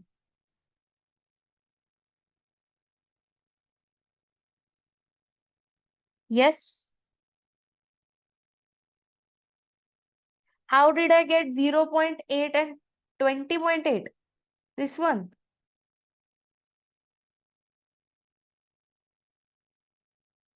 This is 4%. There was coupon rate given to you in the question, 4%. So interest payment is made on coupon rate, right? Cash flow is on coupon rate. So it's a cash outflow of 0.8. And here in the second year, you are also, your bond is maturing. So you are making payment redemption. So 20 plus the interest, 20.8. Do you understand this? Total calculation till 18.9, everyone. Very simple calculation. 0.8 is 4% of 20. 20 is your proceed. 4% of 20 is 0.8. What's difficult in that? All of you are clear? Yes, this is easy mark. Next, let's explain this. How will I explain this? Because they have asked you to discuss. So all of this calculation bit is giving you around 3 marks. For 3 marks, let's explain. Let's write something. What we will write? We are very good in writing. You should be very good in writing in SBR. Because even if your calculation is wrong, your writing should be right. So maybe for calculation 0.8, like Vivan is not able to find out 0.8. So maybe if he was not able to find this out, even if he gave good discussion, out of 6, 4 marks were with him. He would have done some calculation, 1 mark for that, 3 marks for the discussion. So you will state here, IFRS 9, state the standard. IFRS 9 states that a convertible debenture is counted initially by doing split accounting, where the financial liability component and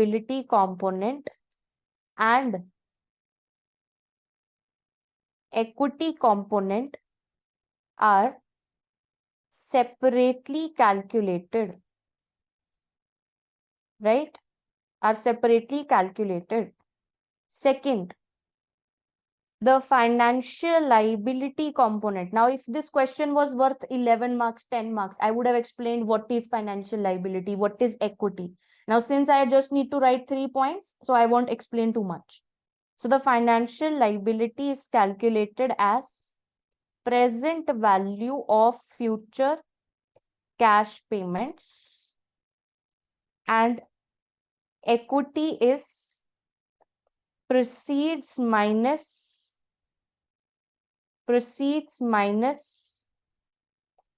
financial liability. Then subsequently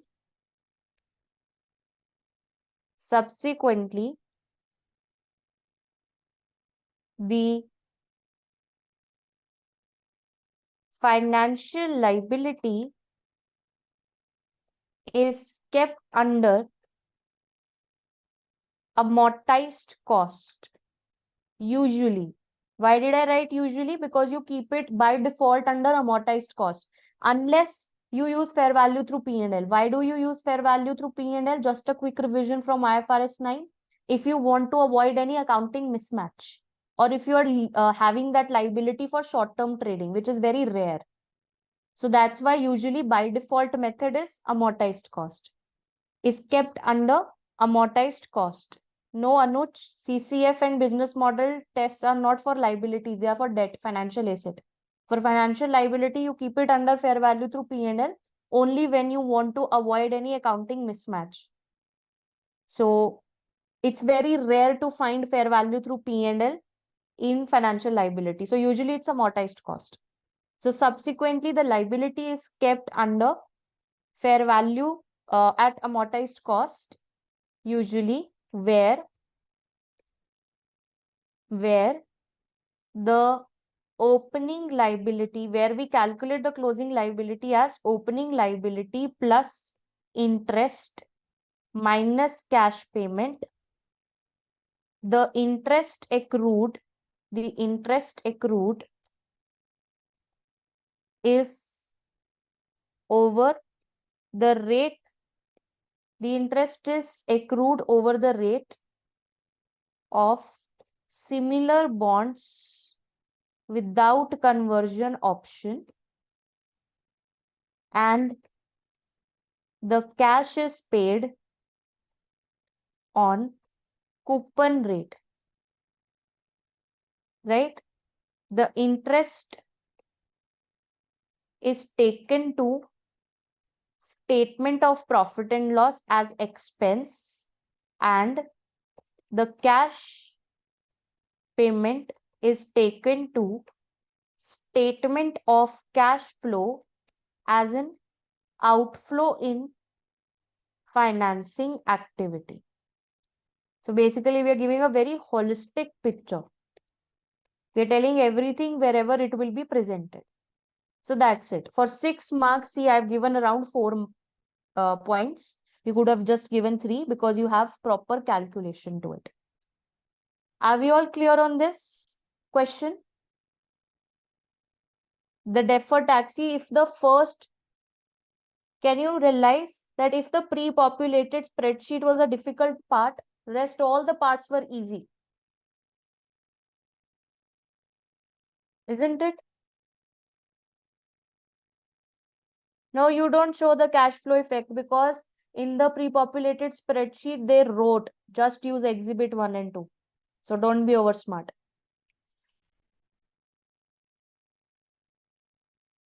Okay, cool. Now let's take a break of 10 minutes and we'll be back in 10 minutes and do banana company question. Super ultra cool. Good. So after break, okay, I'll leave you on the word processor. Keep on reading this. This was the most difficult part of today's session. So keep on reading this. See you after 10 minutes.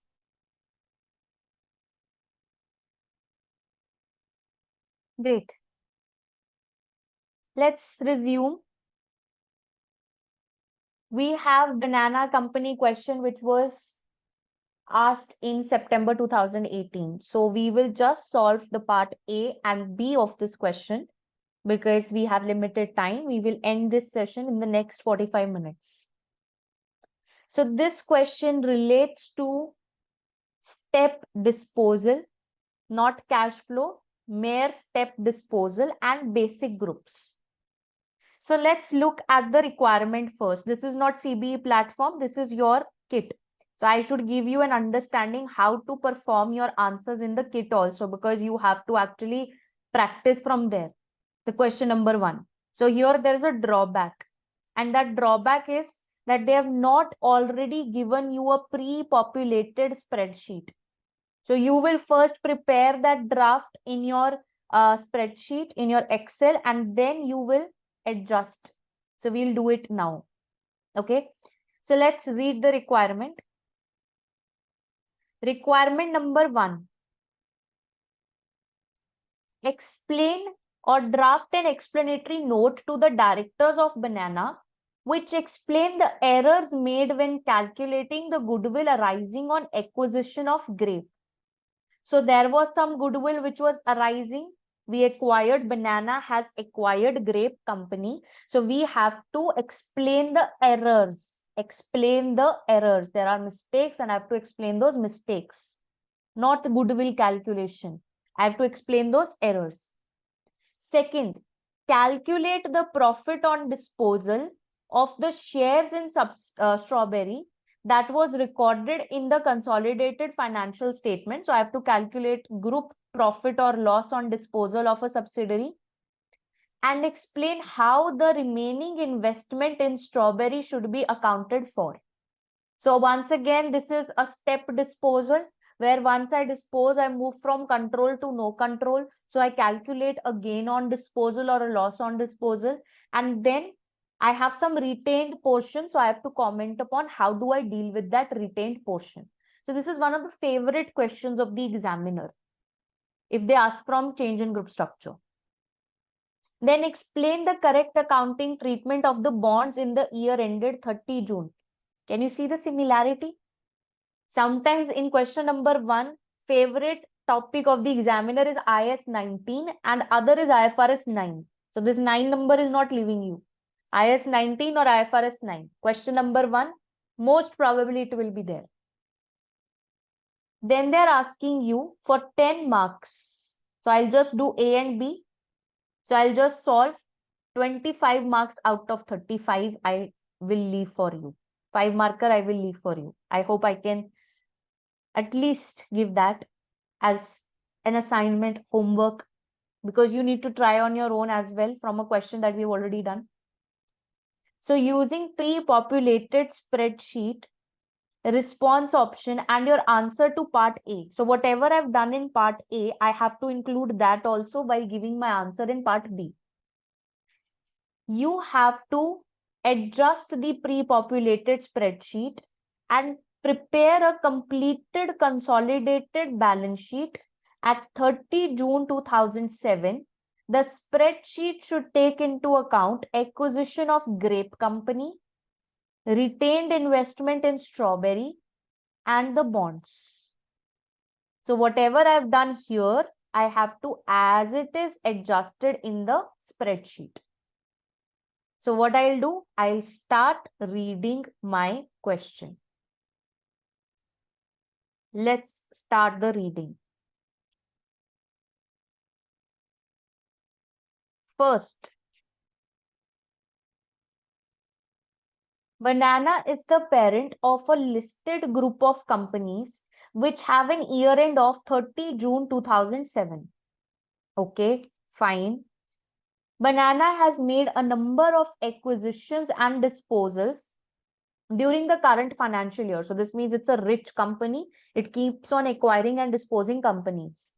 So the finance directors has produced a draft consolidated statement of financial position. That means balance sheet, but has struggled with following issues. So just like you guys have struggles while solving questions, their accountant was also having some kind of struggles. What were the struggles? They said we acquired Grape company during the year. So there must have been trouble with how to account for it. We disposed Strawberry company. So they are having struggle of how to account for disposal of strawberry. Acquisition and subsequent disposal of bonds. So you acquired bonds, then you disposed the bonds, and now the accountant is troubled what to do. So you are again making superhero entry. I will help the accountant. Then they have given you draft consolidated balance sheet, which you have to adjust. So basically you are trying to be a superhero and now you have to do all the work. First exhibit, acquisition of Grape. On 30 June, Banana acquired 80% equity interest in Grape. 80%. Huge control. The following is a summary of Grape's equity at the acquisition date. So at the acquisition date, what were the net assets of Grape company? We have a share capital of subsidiary, retained earnings of subsidiary, other components of equity. So the carrying amount of the net assets of the subsidiary, that is working note number 2, is this. Now, first question that I solved with you, I showed you how you will do it in exam. Now this, what I am doing is, I will show you how you can brainstorm the questions while practicing. Okay. So carrying amount of net assets of subsidiary, that is basically information related to working note number 2. Next, the purchase consideration comprised of 10 million of Banana shares which had a nominal value of $1 each. Is my signal bad? Am I audible? Am I visible? Is the screen visible?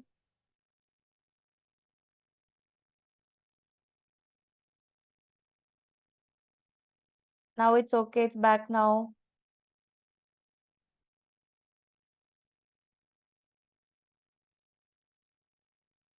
Stuck? Still stuck? Hi.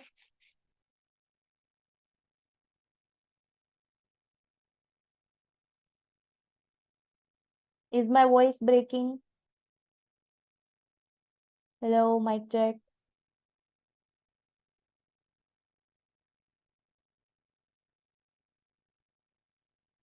All good, no problem. Let me know, then I'll just, okay. I'll just turn off the camera. Maybe that is creating a trouble.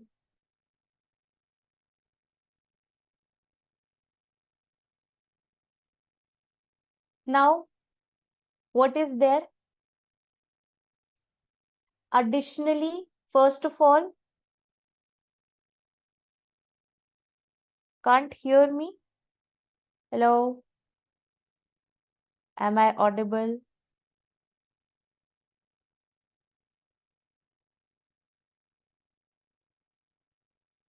Okay.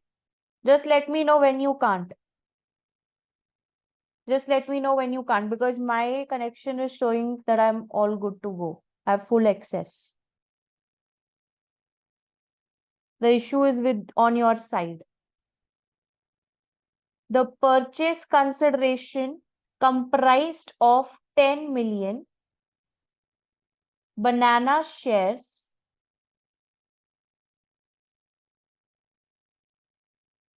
It's breaking, guys.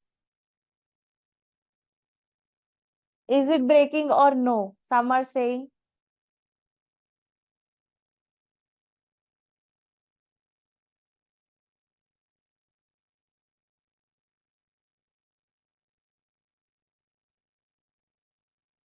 Please, for those the voice is breaking, I request you to just rejoin.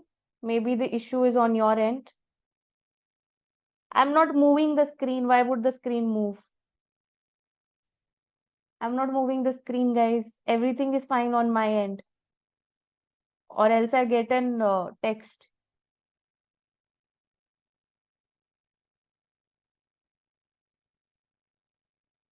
Okay. So the purchase consideration comprises of 10 million of banana shares, which had a nominal value of $1 each and a market price of 6.8, right? So basically what is happening is our nominal price is 1 and market price is 6.8, and we have purchase consideration of share for share exchange. So basically we are doing share for share exchange here. Additionally,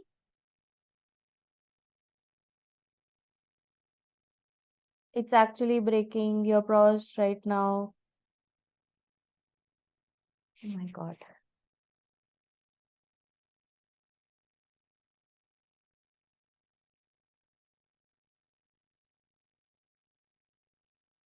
Now I won't stop because majority is saying there are no problems and only few are having. Additionally, cash of 18 million was due to be paid on 30 June 2009. If the net profit after tax of Grape grew by 5% in each of the 2 years following acquisition, so basically we are giving cash, but that is based upon certain conditions. So that is contingent consideration. We will pay cash of 18 million only if the profit grew by 5%. So we call this as contingent consideration. And the present value of the total contingent consideration was 16 million. It was felt that there was a 25% chance of profit target being met. So what I will write in my answer, guys, the question, the requirement says, what is the requirement asking? The requirement is saying, explain the errors made when calculating the goodwill. So I need to explain something about this contingent consideration. So let's write something about this contingent consideration. I'll use the same Word file so that I can share it on the group later on. So I will give a heading. This is question banana company, which was asked in September 2018. This was asked on September 2018, right? And I am doing the A first part. So what I have here is, I will first comment upon goodwill. So the question is about goodwill calculation. So I'll first talk about consideration. So our standard state. So first you are simply going to state the standard and then apply the standard. So we will say in the standard statement, IFRS 3 states that the consideration paid by the parent, to the subsidiary for acquisition of shares is recorded at fair value. That's what IFRS 3 says. And even the net assets of the subsidiary are recorded at fair value on the date of acquisition. So for both the things, I take the fair value. That's what the standard states. You must state the standards. This gives you bonus marks. easy peasy marks. You will lose these easy marks if you don't state the standard. So I'm directly getting 1.5 marks here, right? I've already turned off my camera.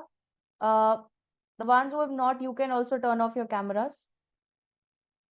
Next. Then about contingent consideration. What is there in contingent consideration? I will state that contingent consideration is the payment which is supposed to be made based upon some conditions. This payment is recorded. This payment is recorded at expected value. What is expected value? When we take into account probability, that means probability weighted value. So we recorded at expected value. And if it is deferred, that means this is going to be paid after 1 year later, 1 or more year later, then along with expected value, the present value is also calculated, right? So not just expected value, but also present value. So you have to state what the standard says. This is regarding the contingent consideration. So here we will state, now let's apply it. We have just stated the standard by now. So we will say, thus, in case of acquisition of Grape company, the contingent consideration to be recorded is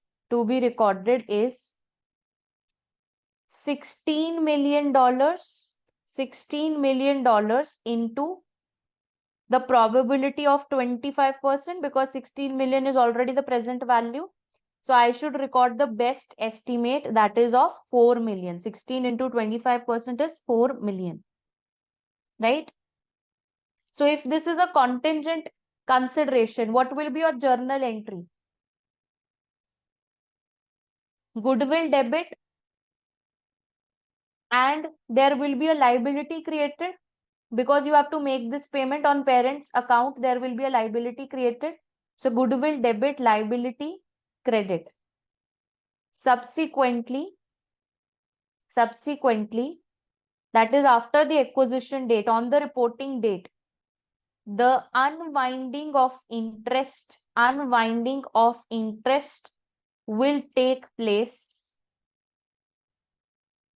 for the liability. How will you unwind the interest? Finance cost debit and liability credit. That's what you do. Yes.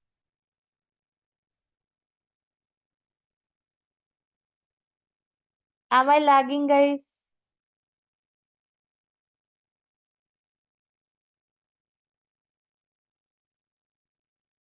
No, yes, no, yes.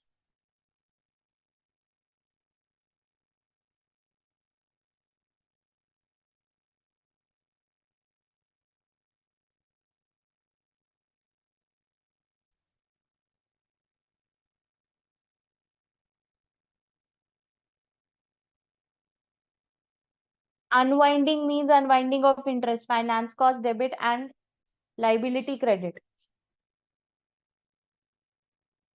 Everyone has turned off their cameras first of all.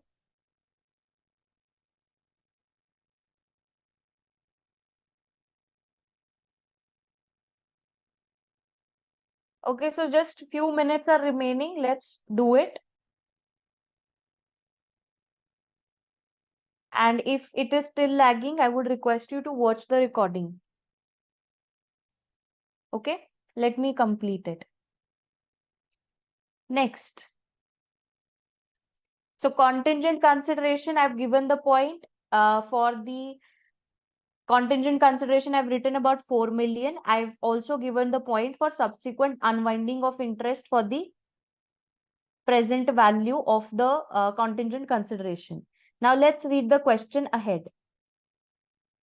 The question says, let's go to exhibit number 1. Once again, what is the question saying? At acquisition, the only adjustment required to the identifiable net assets was for the land which had a fair value of 5 million higher than its carrying amount. So there is 5 million of fair value adjustment. This is not included within 70 million equity of the Grape. So we had equity section, current assets, net assets of this company, subsidiary company was given to you as 70 million. So they are saying there is a fair value adjustment to it. And this fair value adjustment is of just 5 million. So we will just state in our answer. Let's just write something about fair value adjustment. Since the net assets of the subsidiary should be recorded at fair value, thus the fair value adjustment is of 5 million. This will not lead to any additional depreciation because this will not lead to any additional depreciation because land is non-depreciable. So see, every point is giving me 1 mark. Every relevant point is giving me 1 mark.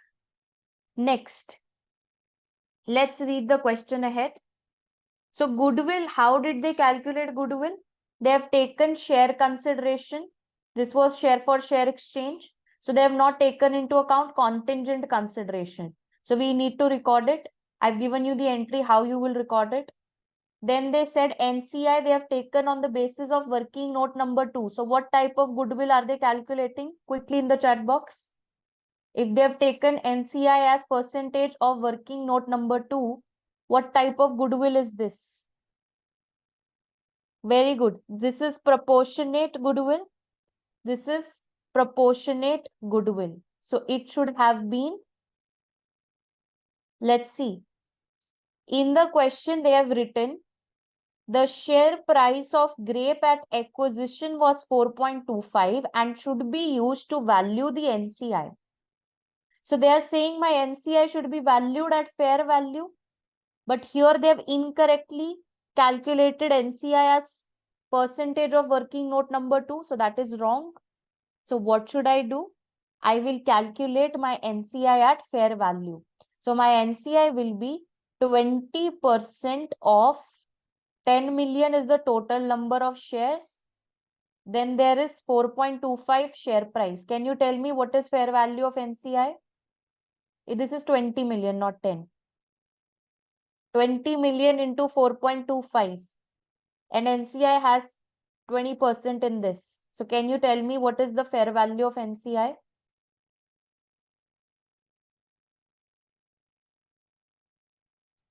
$17. Very good. So let's write here. The company, just a minute. The company has recorded NCI using proportionate method, whereas it should have recorded it at fair value. How to calculate fair value? 20% is my NCI. Total share capital of Grape company is 20 million. And the value of share, fair value is 4.25. That gives me 17 million. So my NCI should have been 17 million. So what is my correct goodwill? What is my correct goodwill? Let's calculate the correct goodwill. The fair value of share exchange, share for share exchange, is 68 directly from the question. So share for share exchange is 68. Your contingent consideration is, you calculated it to be 4, that is 25% of 25. 25% of 16 million, it was 4 million. What is your NCI? NCI we just calculated to be 17 million. So it will be 17. What is the net assets of the subsidiary? Less net assets of the subsidiary. These are 70 plus 5, fair value adjustment, 75. So what is my goodwill on acquisition? Quickly in the chat box. Goodwill on acquisition. 14. Very good. So my goodwill on acquisition is 14 million. Now see, this question is worth 5 marks. How much have I written? How many marks am I getting here? For this, I am getting 1. Okay. First point, 1, 2, 3, 4, 5. So I am getting 5 marks for this only. So if I would have written just this, then also I was getting 5 marks. But this, if you're giving the correct calculation of goodwill, so you will get 3 marks for this. So out of this, even if you were able to make 2 points at least together with this calculation, you were done with a 5 marker. So this means you have a lot of scope. It's not necessary you have to write all of these points that I've written. You could have written just 2 out of them and done the calculation of goodwill. Right? So this is our first part, goodwill calculation. Let's move on to the second part. Let's see what it is related to. Next, requirement number 2. Calculate the profit on disposal of the shares of Strawberry that was recorded in consolidated financial statement and explain how the remaining investment in Strawberry should be accounted for. So let's see what is happening to this Strawberry company. Grape company to you purchased. What is happening to Strawberry? Banana had purchased 40% equity interest in Strawberry for 18 million. Okay, fine, thank you. A number of years ago, when the fair value of the net asset was 44 million. Since the acquisition, Banana had the right to appoint one of the 5 directors. So when you acquire 40% of any company, you are an associate. So for this also you were an associate. Strawberry is your associate. Right? Then the investment has always been accounted for as an associate in the group account. So it has been always been accounted for as an associate. Then Banana disposed 75% of its 40% investment on 1st October. What is 75% of 40%? How much did you dispose of? 30%.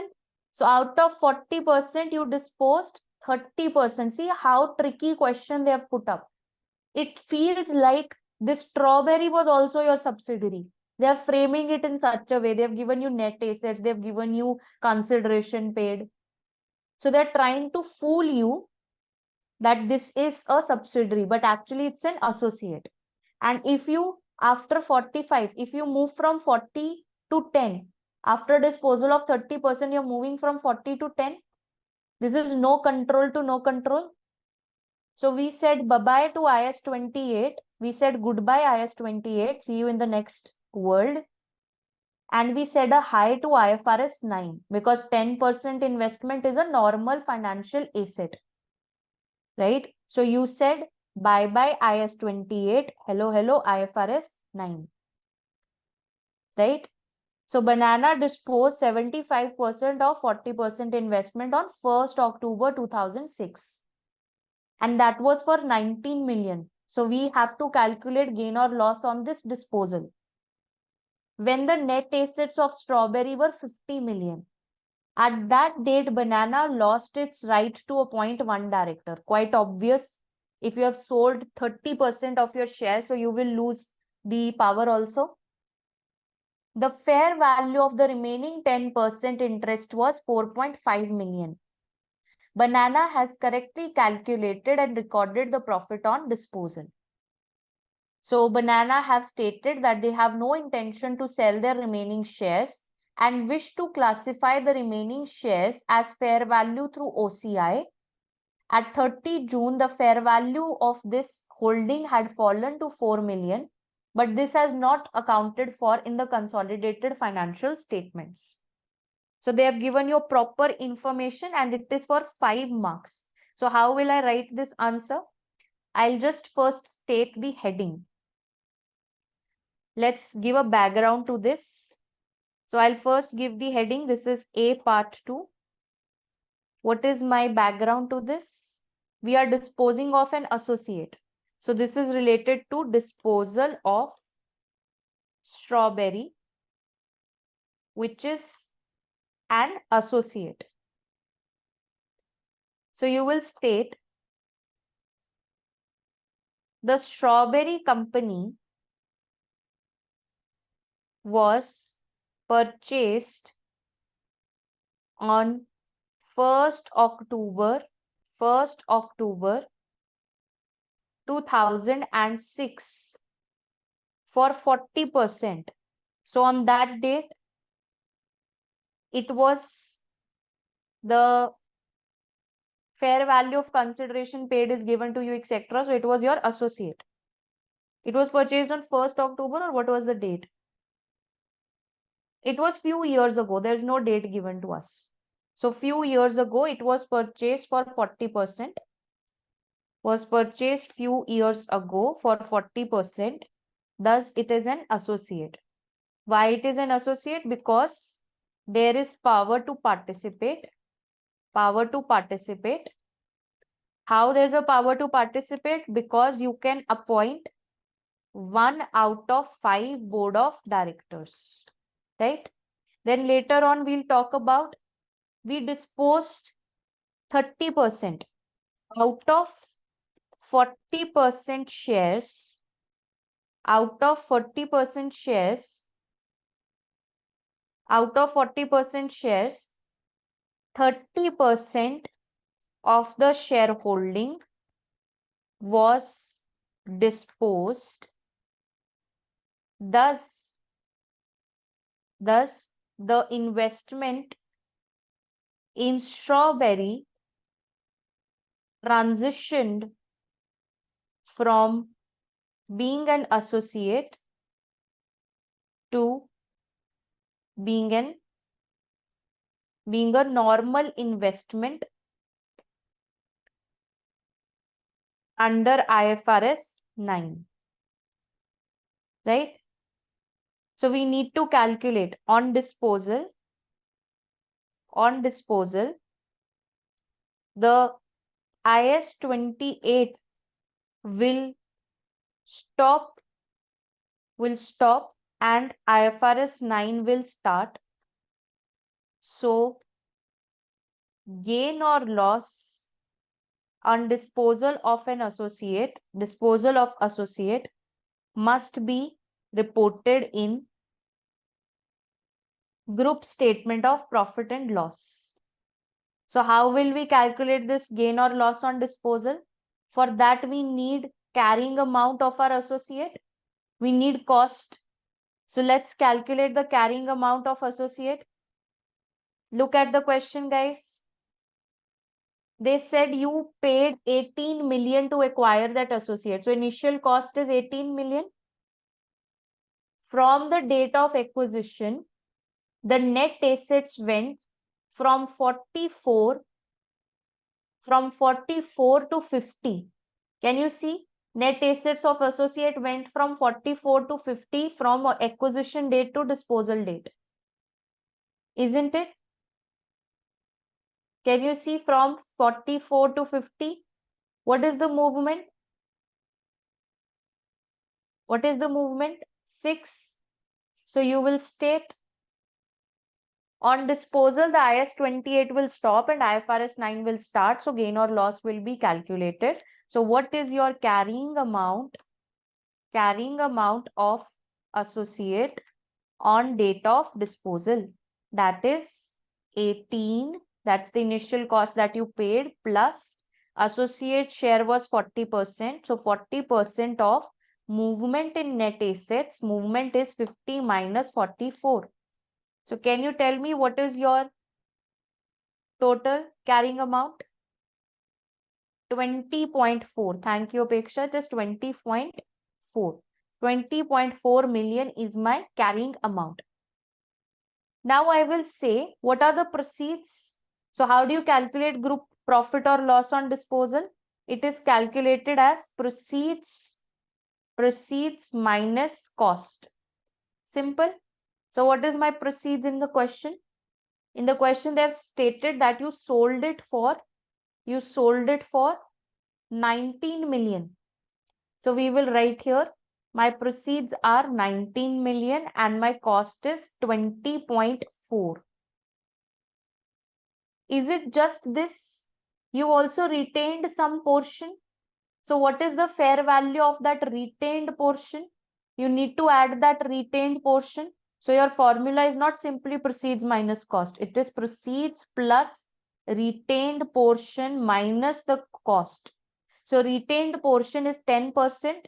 What is the fair value of that 10%? Let's check the question.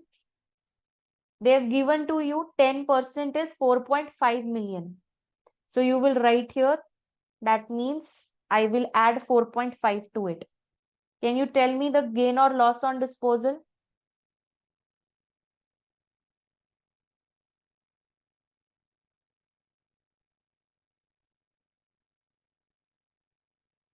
$3.1, right? So 3.1 is profit on disposal, $3.1 million. That's my profit on disposal. Where will this profit be stated? It will go to P&L. So this question is just 5 marks. How many marks have I got till now? I stated that this is an associate, half a mark for this. Then I stated this is transitioned. I will say buy to IS 28, high to IFRS 9, 1 mark for this. Then I stated the gain or loss will be reported to P&L, 1 mark for this. So 2.5 till here, 1 mark for this calculation. So 3.5, around 4 marks already. I just need 1 more point. So what will we write for that 1 extra point? Can you suggest me 1 point? Can I talk about the retained portion? Yes, very good. I'll talk about the retained portion. So I will talk about IFRS 9, retained portion of IFRS 9. That is the 10%. Right, Anuj? So we will say for IFRS 9, the retained 10% is a general financial asset to be kept under fair value through OCI. Now see, if this question once again was for 10 or 11 marks, I could have explained how do I get fair value through OCI? What are the tests involved here? So there's nothing to write because it's just for 1 mark I'm writing this. So I will say initially this will be recorded at $4.5. 10% investment is recorded at fair value of 4.5. At the reporting date, the fair value at reporting date reduced to 4 million. It's given to you in the question. So a loss of 0.5 million should be recorded in other comprehensive income. That's it. So this is what I'm going to write for the whole 5 marks for the disposal of the strawberry company, which is my associate. Then what I have is, let's read the third requirement.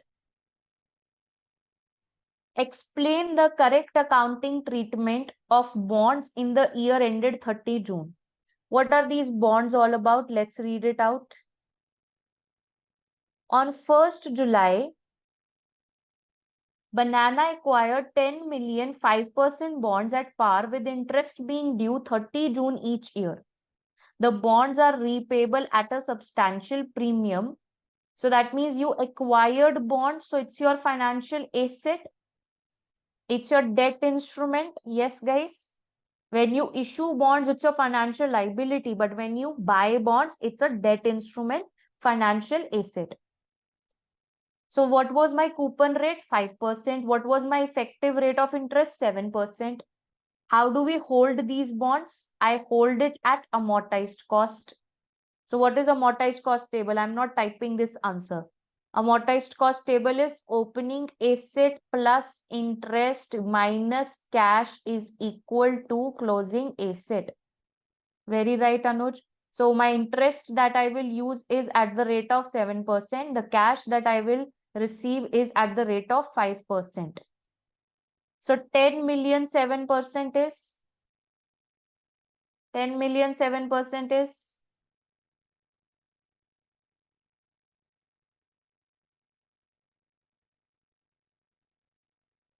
7 lakh, 5 lakh over here. Opening is 10 million. What is the closing? 10.2. That's my closing asset. What they have given me, let's read next. On 30 June, interest received from bonds was credited to P&L. Interest received went to P&L. Is it right? The interest that you receive is basically the cash that you receive. So the cash that you receive should go to statement of cash flow. On that day, Banana then sold the bonds to a third party for 8 million. So you sold this for 8 million. The cost at which you recorded it was 10.2 million. So the carrying amount was 10.2 and you sold it for 8. And the fair value on that day was 10.5. So the bonds which were still carried at 10 were de-recognized and a 2 million loss was recorded. Banana has the right to repurchase the bond for 8.8 million and it is unlikely that this option will be exercised. So this is so complex. Can you see the complexity involved here? They are saying you also have the right to repurchase. You can buy it back, buy it again. Once you're selling it for 8 million, you also have the right to buy it back. So the third party is obliged to return the coupon interest to Banana and to pay additional cash to Banana should the bond value rise. Banana will also compensate the third party for the devaluation of bond. So you first tell me, is the risk and reward transferred here? That's the first thing we have to look for. There is a sale, but it's a complex sale because we are still having the risk of fair value change. So should I be derecognizing my asset here? Is the risk and reward transferred? Just look at that. I know it's a too deep question, very stupid lines that they've given towards the end, but you have to just figure out this. You should have an overview of this. Risk and reward is not transferred. Why? Just pick up one line and shoot your gun. And what is that one line? That Banana will compensate the third party for devaluation of bond. So your risk is still with you. Reward is also with you because you are still getting the coupon interest. You sold this to a third party and you are still getting the coupon interest. So how is it a sale? It's not a sale. So what will my answer be? I am drawing the answer, not typing the answer. I'll simply state, first of all, it is for 5 marks, right? So I will say, first of all, this IFRS 9 will apply to my debt instrument. It's a financial asset which is kept under amortized cost. So I'll make that amortized cost table. That is opening asset plus interest minus the coupon rate is equal to closing asset, which gives me a closing asset of 10.2, right? Then I'll further state 10.2 is my asset that it should be recorded at 10.2.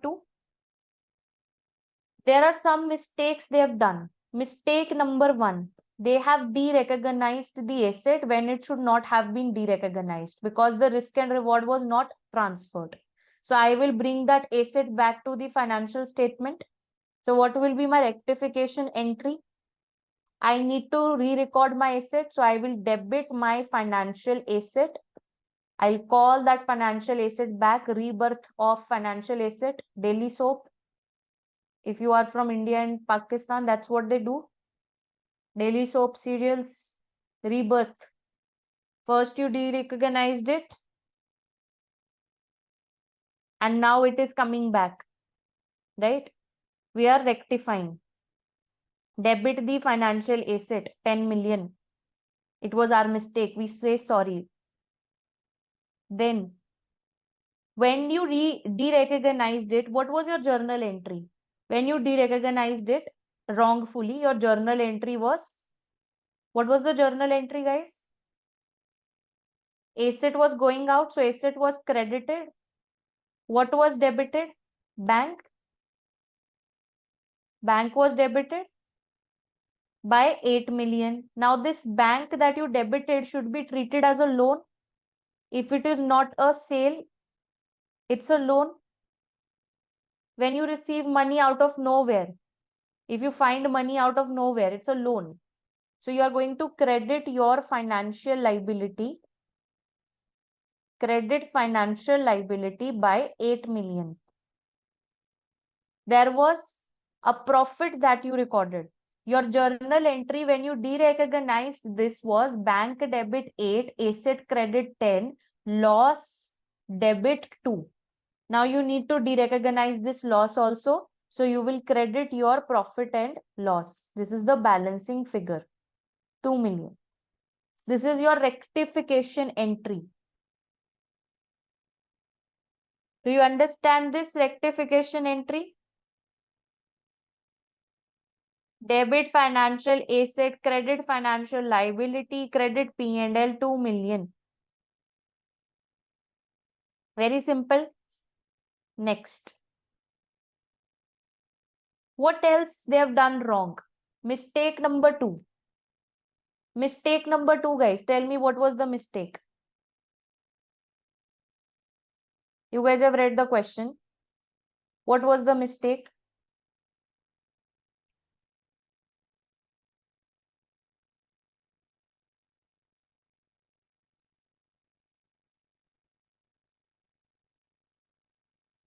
Very good. Cash received was taken to P&L.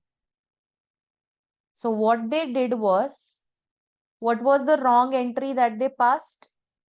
They said, if we have received cash, so you receive cash, that's your interest income. So cash debit, P&L credit.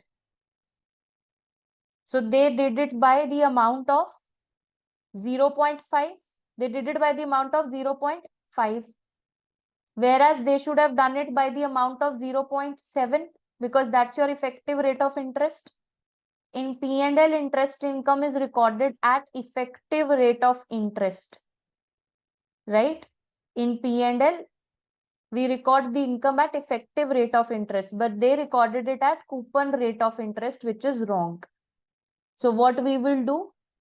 We will have to re-record. So what will be my journal entry?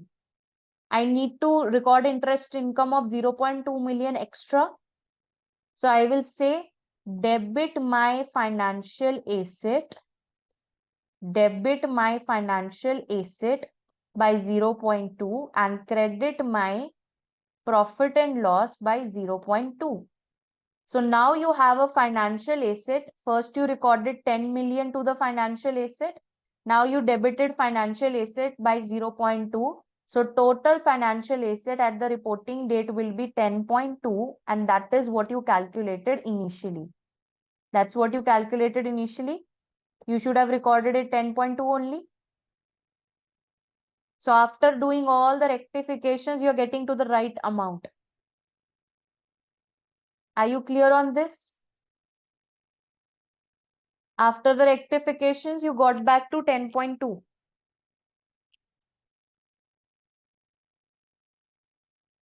Yes, we should become auditors only. Now, we are done with this 5 markers. See, there are so many calculations involved. So if you would have done the calculations and entries, you could have easily got 3 marks. So just write 2 marks theory in this part. Next, they are saying using the pre-populated spreadsheet, you have to now adjust the things. First, you have to adjust acquisition of Grape. Then you have to adjust retained investment in strawberry and the bonds. Can I do it on the question sheet only? Can I adjust this part here only? Annotated so that you can practice this in your kit. Same way. I hope you are not eager to get this in the spreadsheet and then solve. We can do it here only. What is added, what is deducted. Simplest. Yes. Okay. So adjustment number 1, guys. What's my adjustment number 1? Now you have to flashback. They said you have to record whatever you acquired related to what was your acquisition. Acquisition was of Grape Company. So Grape Company, remember, go back to your word file. Grape Company. Here, correct calculation. So you have to record this 4 million contingent consideration because it was unrecorded. Then there was a fair value adjustment of 5 million over here. Remember this? So first I'll have to adjust my goodwill. So my goodwill is to be adjusted. Let's go back to the question. My goodwill is to be adjusted. My original goodwill given here is 47. In this, I need to add that contingent consideration of 4 because it was unrecorded.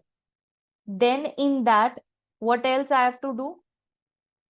After adding contingent consideration, I have to do fair value adjustment. So fair value adjustment will be added or deducted in the goodwill. I taught this concept today in one of the paid groups. It will be deducted, right? Because in the goodwill calculation, if your net asset, if in goodwill calculation, if in my goodwill calculation, my net assets reduce. In my goodwill calculation, net assets increase. So net assets are a negative amount that reduces my goodwill.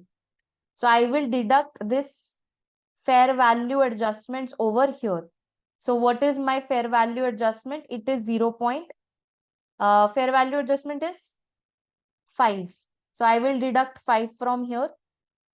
Then if you see your question, what they have given was they incorrectly recognized the NCI. They recorded NCI at proportionate basis. So the NCI that they recorded, the NCI that they have recorded is how much? The NCI recorded by them is 14 and the NCI that we have recorded is 17. So we need to record NCI greater by 3. So once again, will this increase my goodwill or decrease my goodwill? Will my goodwill increase by 3 or decrease by 3? It will increase by 3 because NCI is added in goodwill calculation. Yes, so it will increase by 3. Then what else is there, guys? In goodwill, whatever should have been adjusted is being adjusted. Now come to next adjustment. Adjustment related to what? You've dealt with contingent consideration, you've dealt with NCI, you've dealt with fair value adjustment. Let's talk about strawberry. Strawberry. See, there will be effect of this 5 on PP also. So you have fair value adjustment. So your PP will also increase by 5. Let's do the obvious posting. And if my NCI has increased by 3, so my NCI in the balance sheet will also increase by 3. So it has dual effects, right? Double entry. So dual effect. This 5 is affected here and here. 3 is affected here and here. What about this 4? This 4 was related to contingent consideration. So we created a liability for it. So let's add 4 to our liability. Dual effect, right? Then second adjustment is related to strawberry. So what was there with regards to strawberry? Come to your answer that you've written. In strawberry, you calculated a gain on disposal. What was the gain on disposal? 3.1. So we need to record that 3.1 gain on disposal, right? So if there was a gain on disposal, where will it go? Where should this go?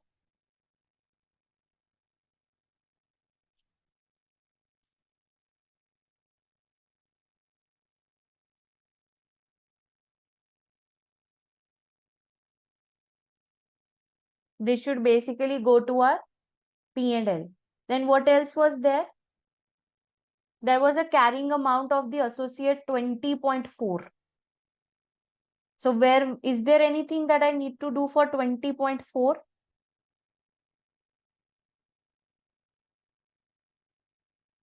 Have they written anywhere that you didn't record it? Check the question. What did they write for acquisition of strawberry? We could have done this side by side also. So what they've written for acquisition of strawberry is we purchased 40%. We have all these things. We disposed 30%. So we had a disposal gain.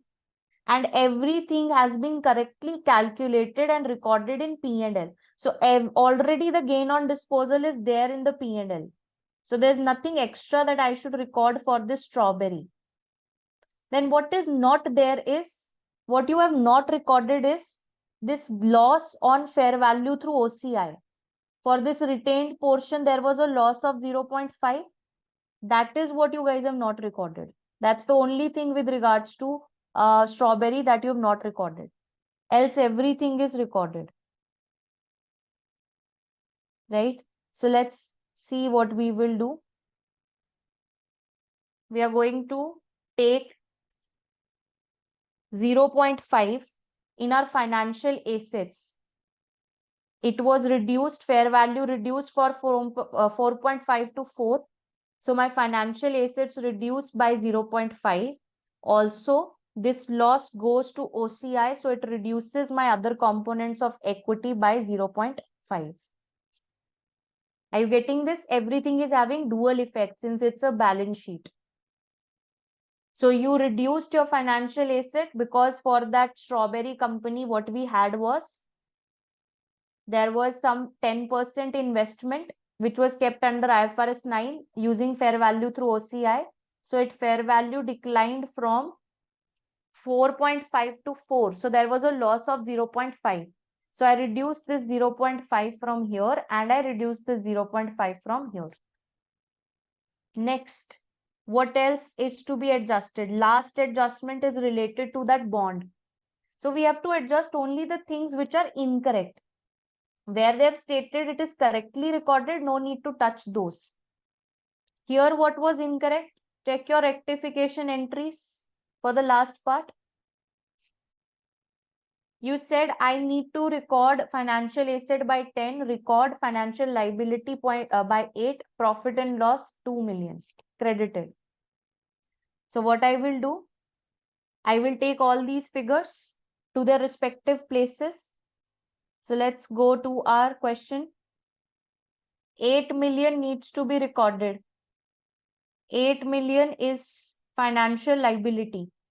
So I need to record a financial liability of 8. So I will add 8 over here. P&L was credited by 2. So I need to add 2 to the retained earnings.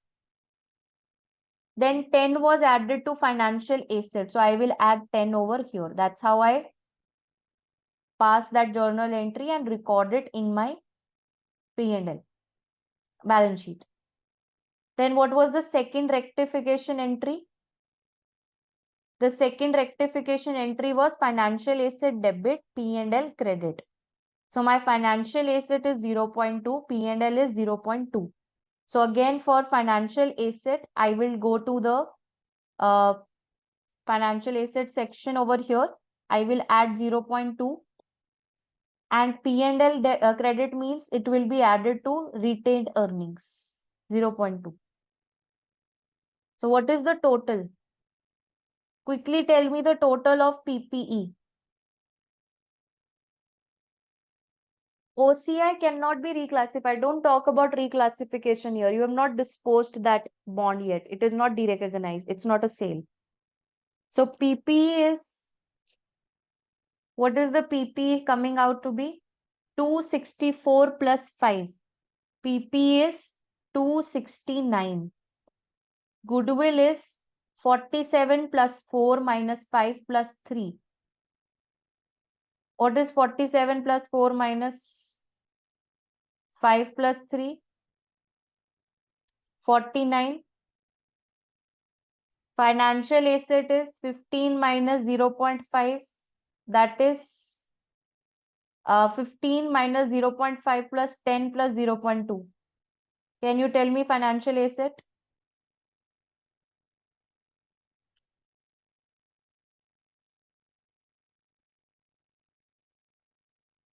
So financial asset is coming out to be 24.7. Very good. Then calculate your total assets. 269 plus 49 plus 24.7. What are your total assets?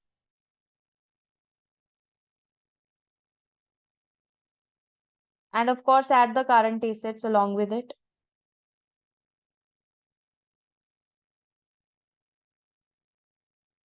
No, you should do the total so that you know whether your answer is coming out to be correct or not, because at the end, balance sheet should match.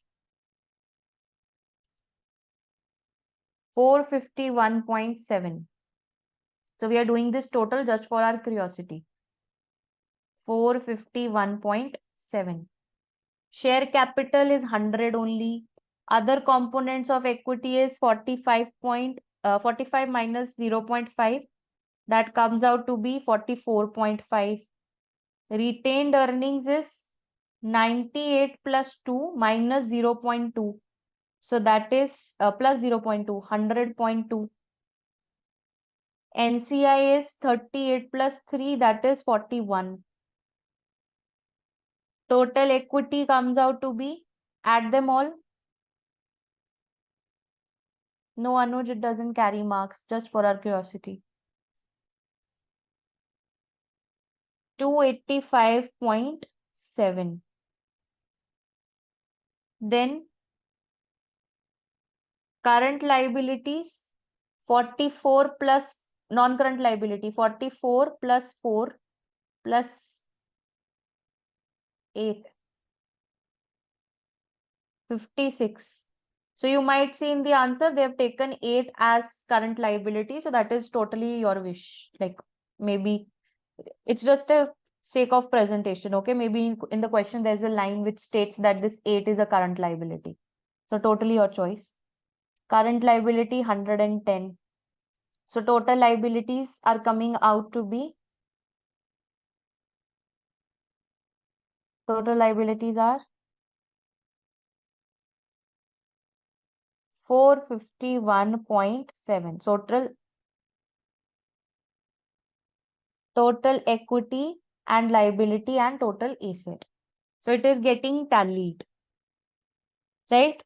Now see, this is how you will practice these questions on your end. The first is the exactly what we do in the exam, where we actually have the CBE platform. Now here, when they have not given us a pre-populated spreadsheet, we will make we'll take a pencil and we'll make adjustments on the book only.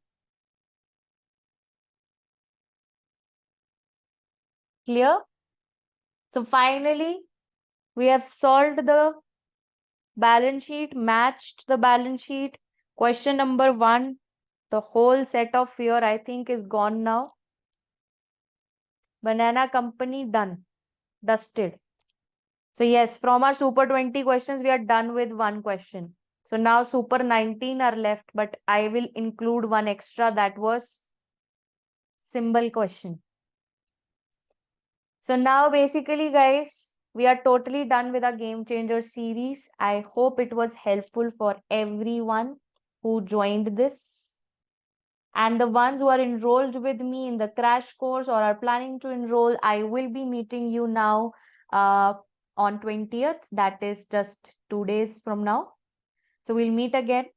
And for those who joined me till here, it was great to have you all on board. I hope it was a helpful session, and the recording will be uploaded on VIFHE's YouTube channel. Please check that out. And if you have any doubts, please WhatsApp me. My number is +919877637809. You can be added on the free WhatsApp group if you text here. Okay. So there's no class tomorrow. Day after tomorrow, we'll directly meet on 20th with super 20 questions. Enroll students. Okay. See you guys. Take care. Good night and all the best. May God bless you all. May you all pass with flying colors. Do let me know if the session was helpful. Bye-bye. Take care. Bye.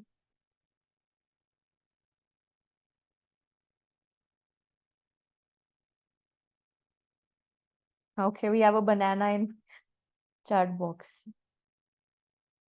Bye-bye.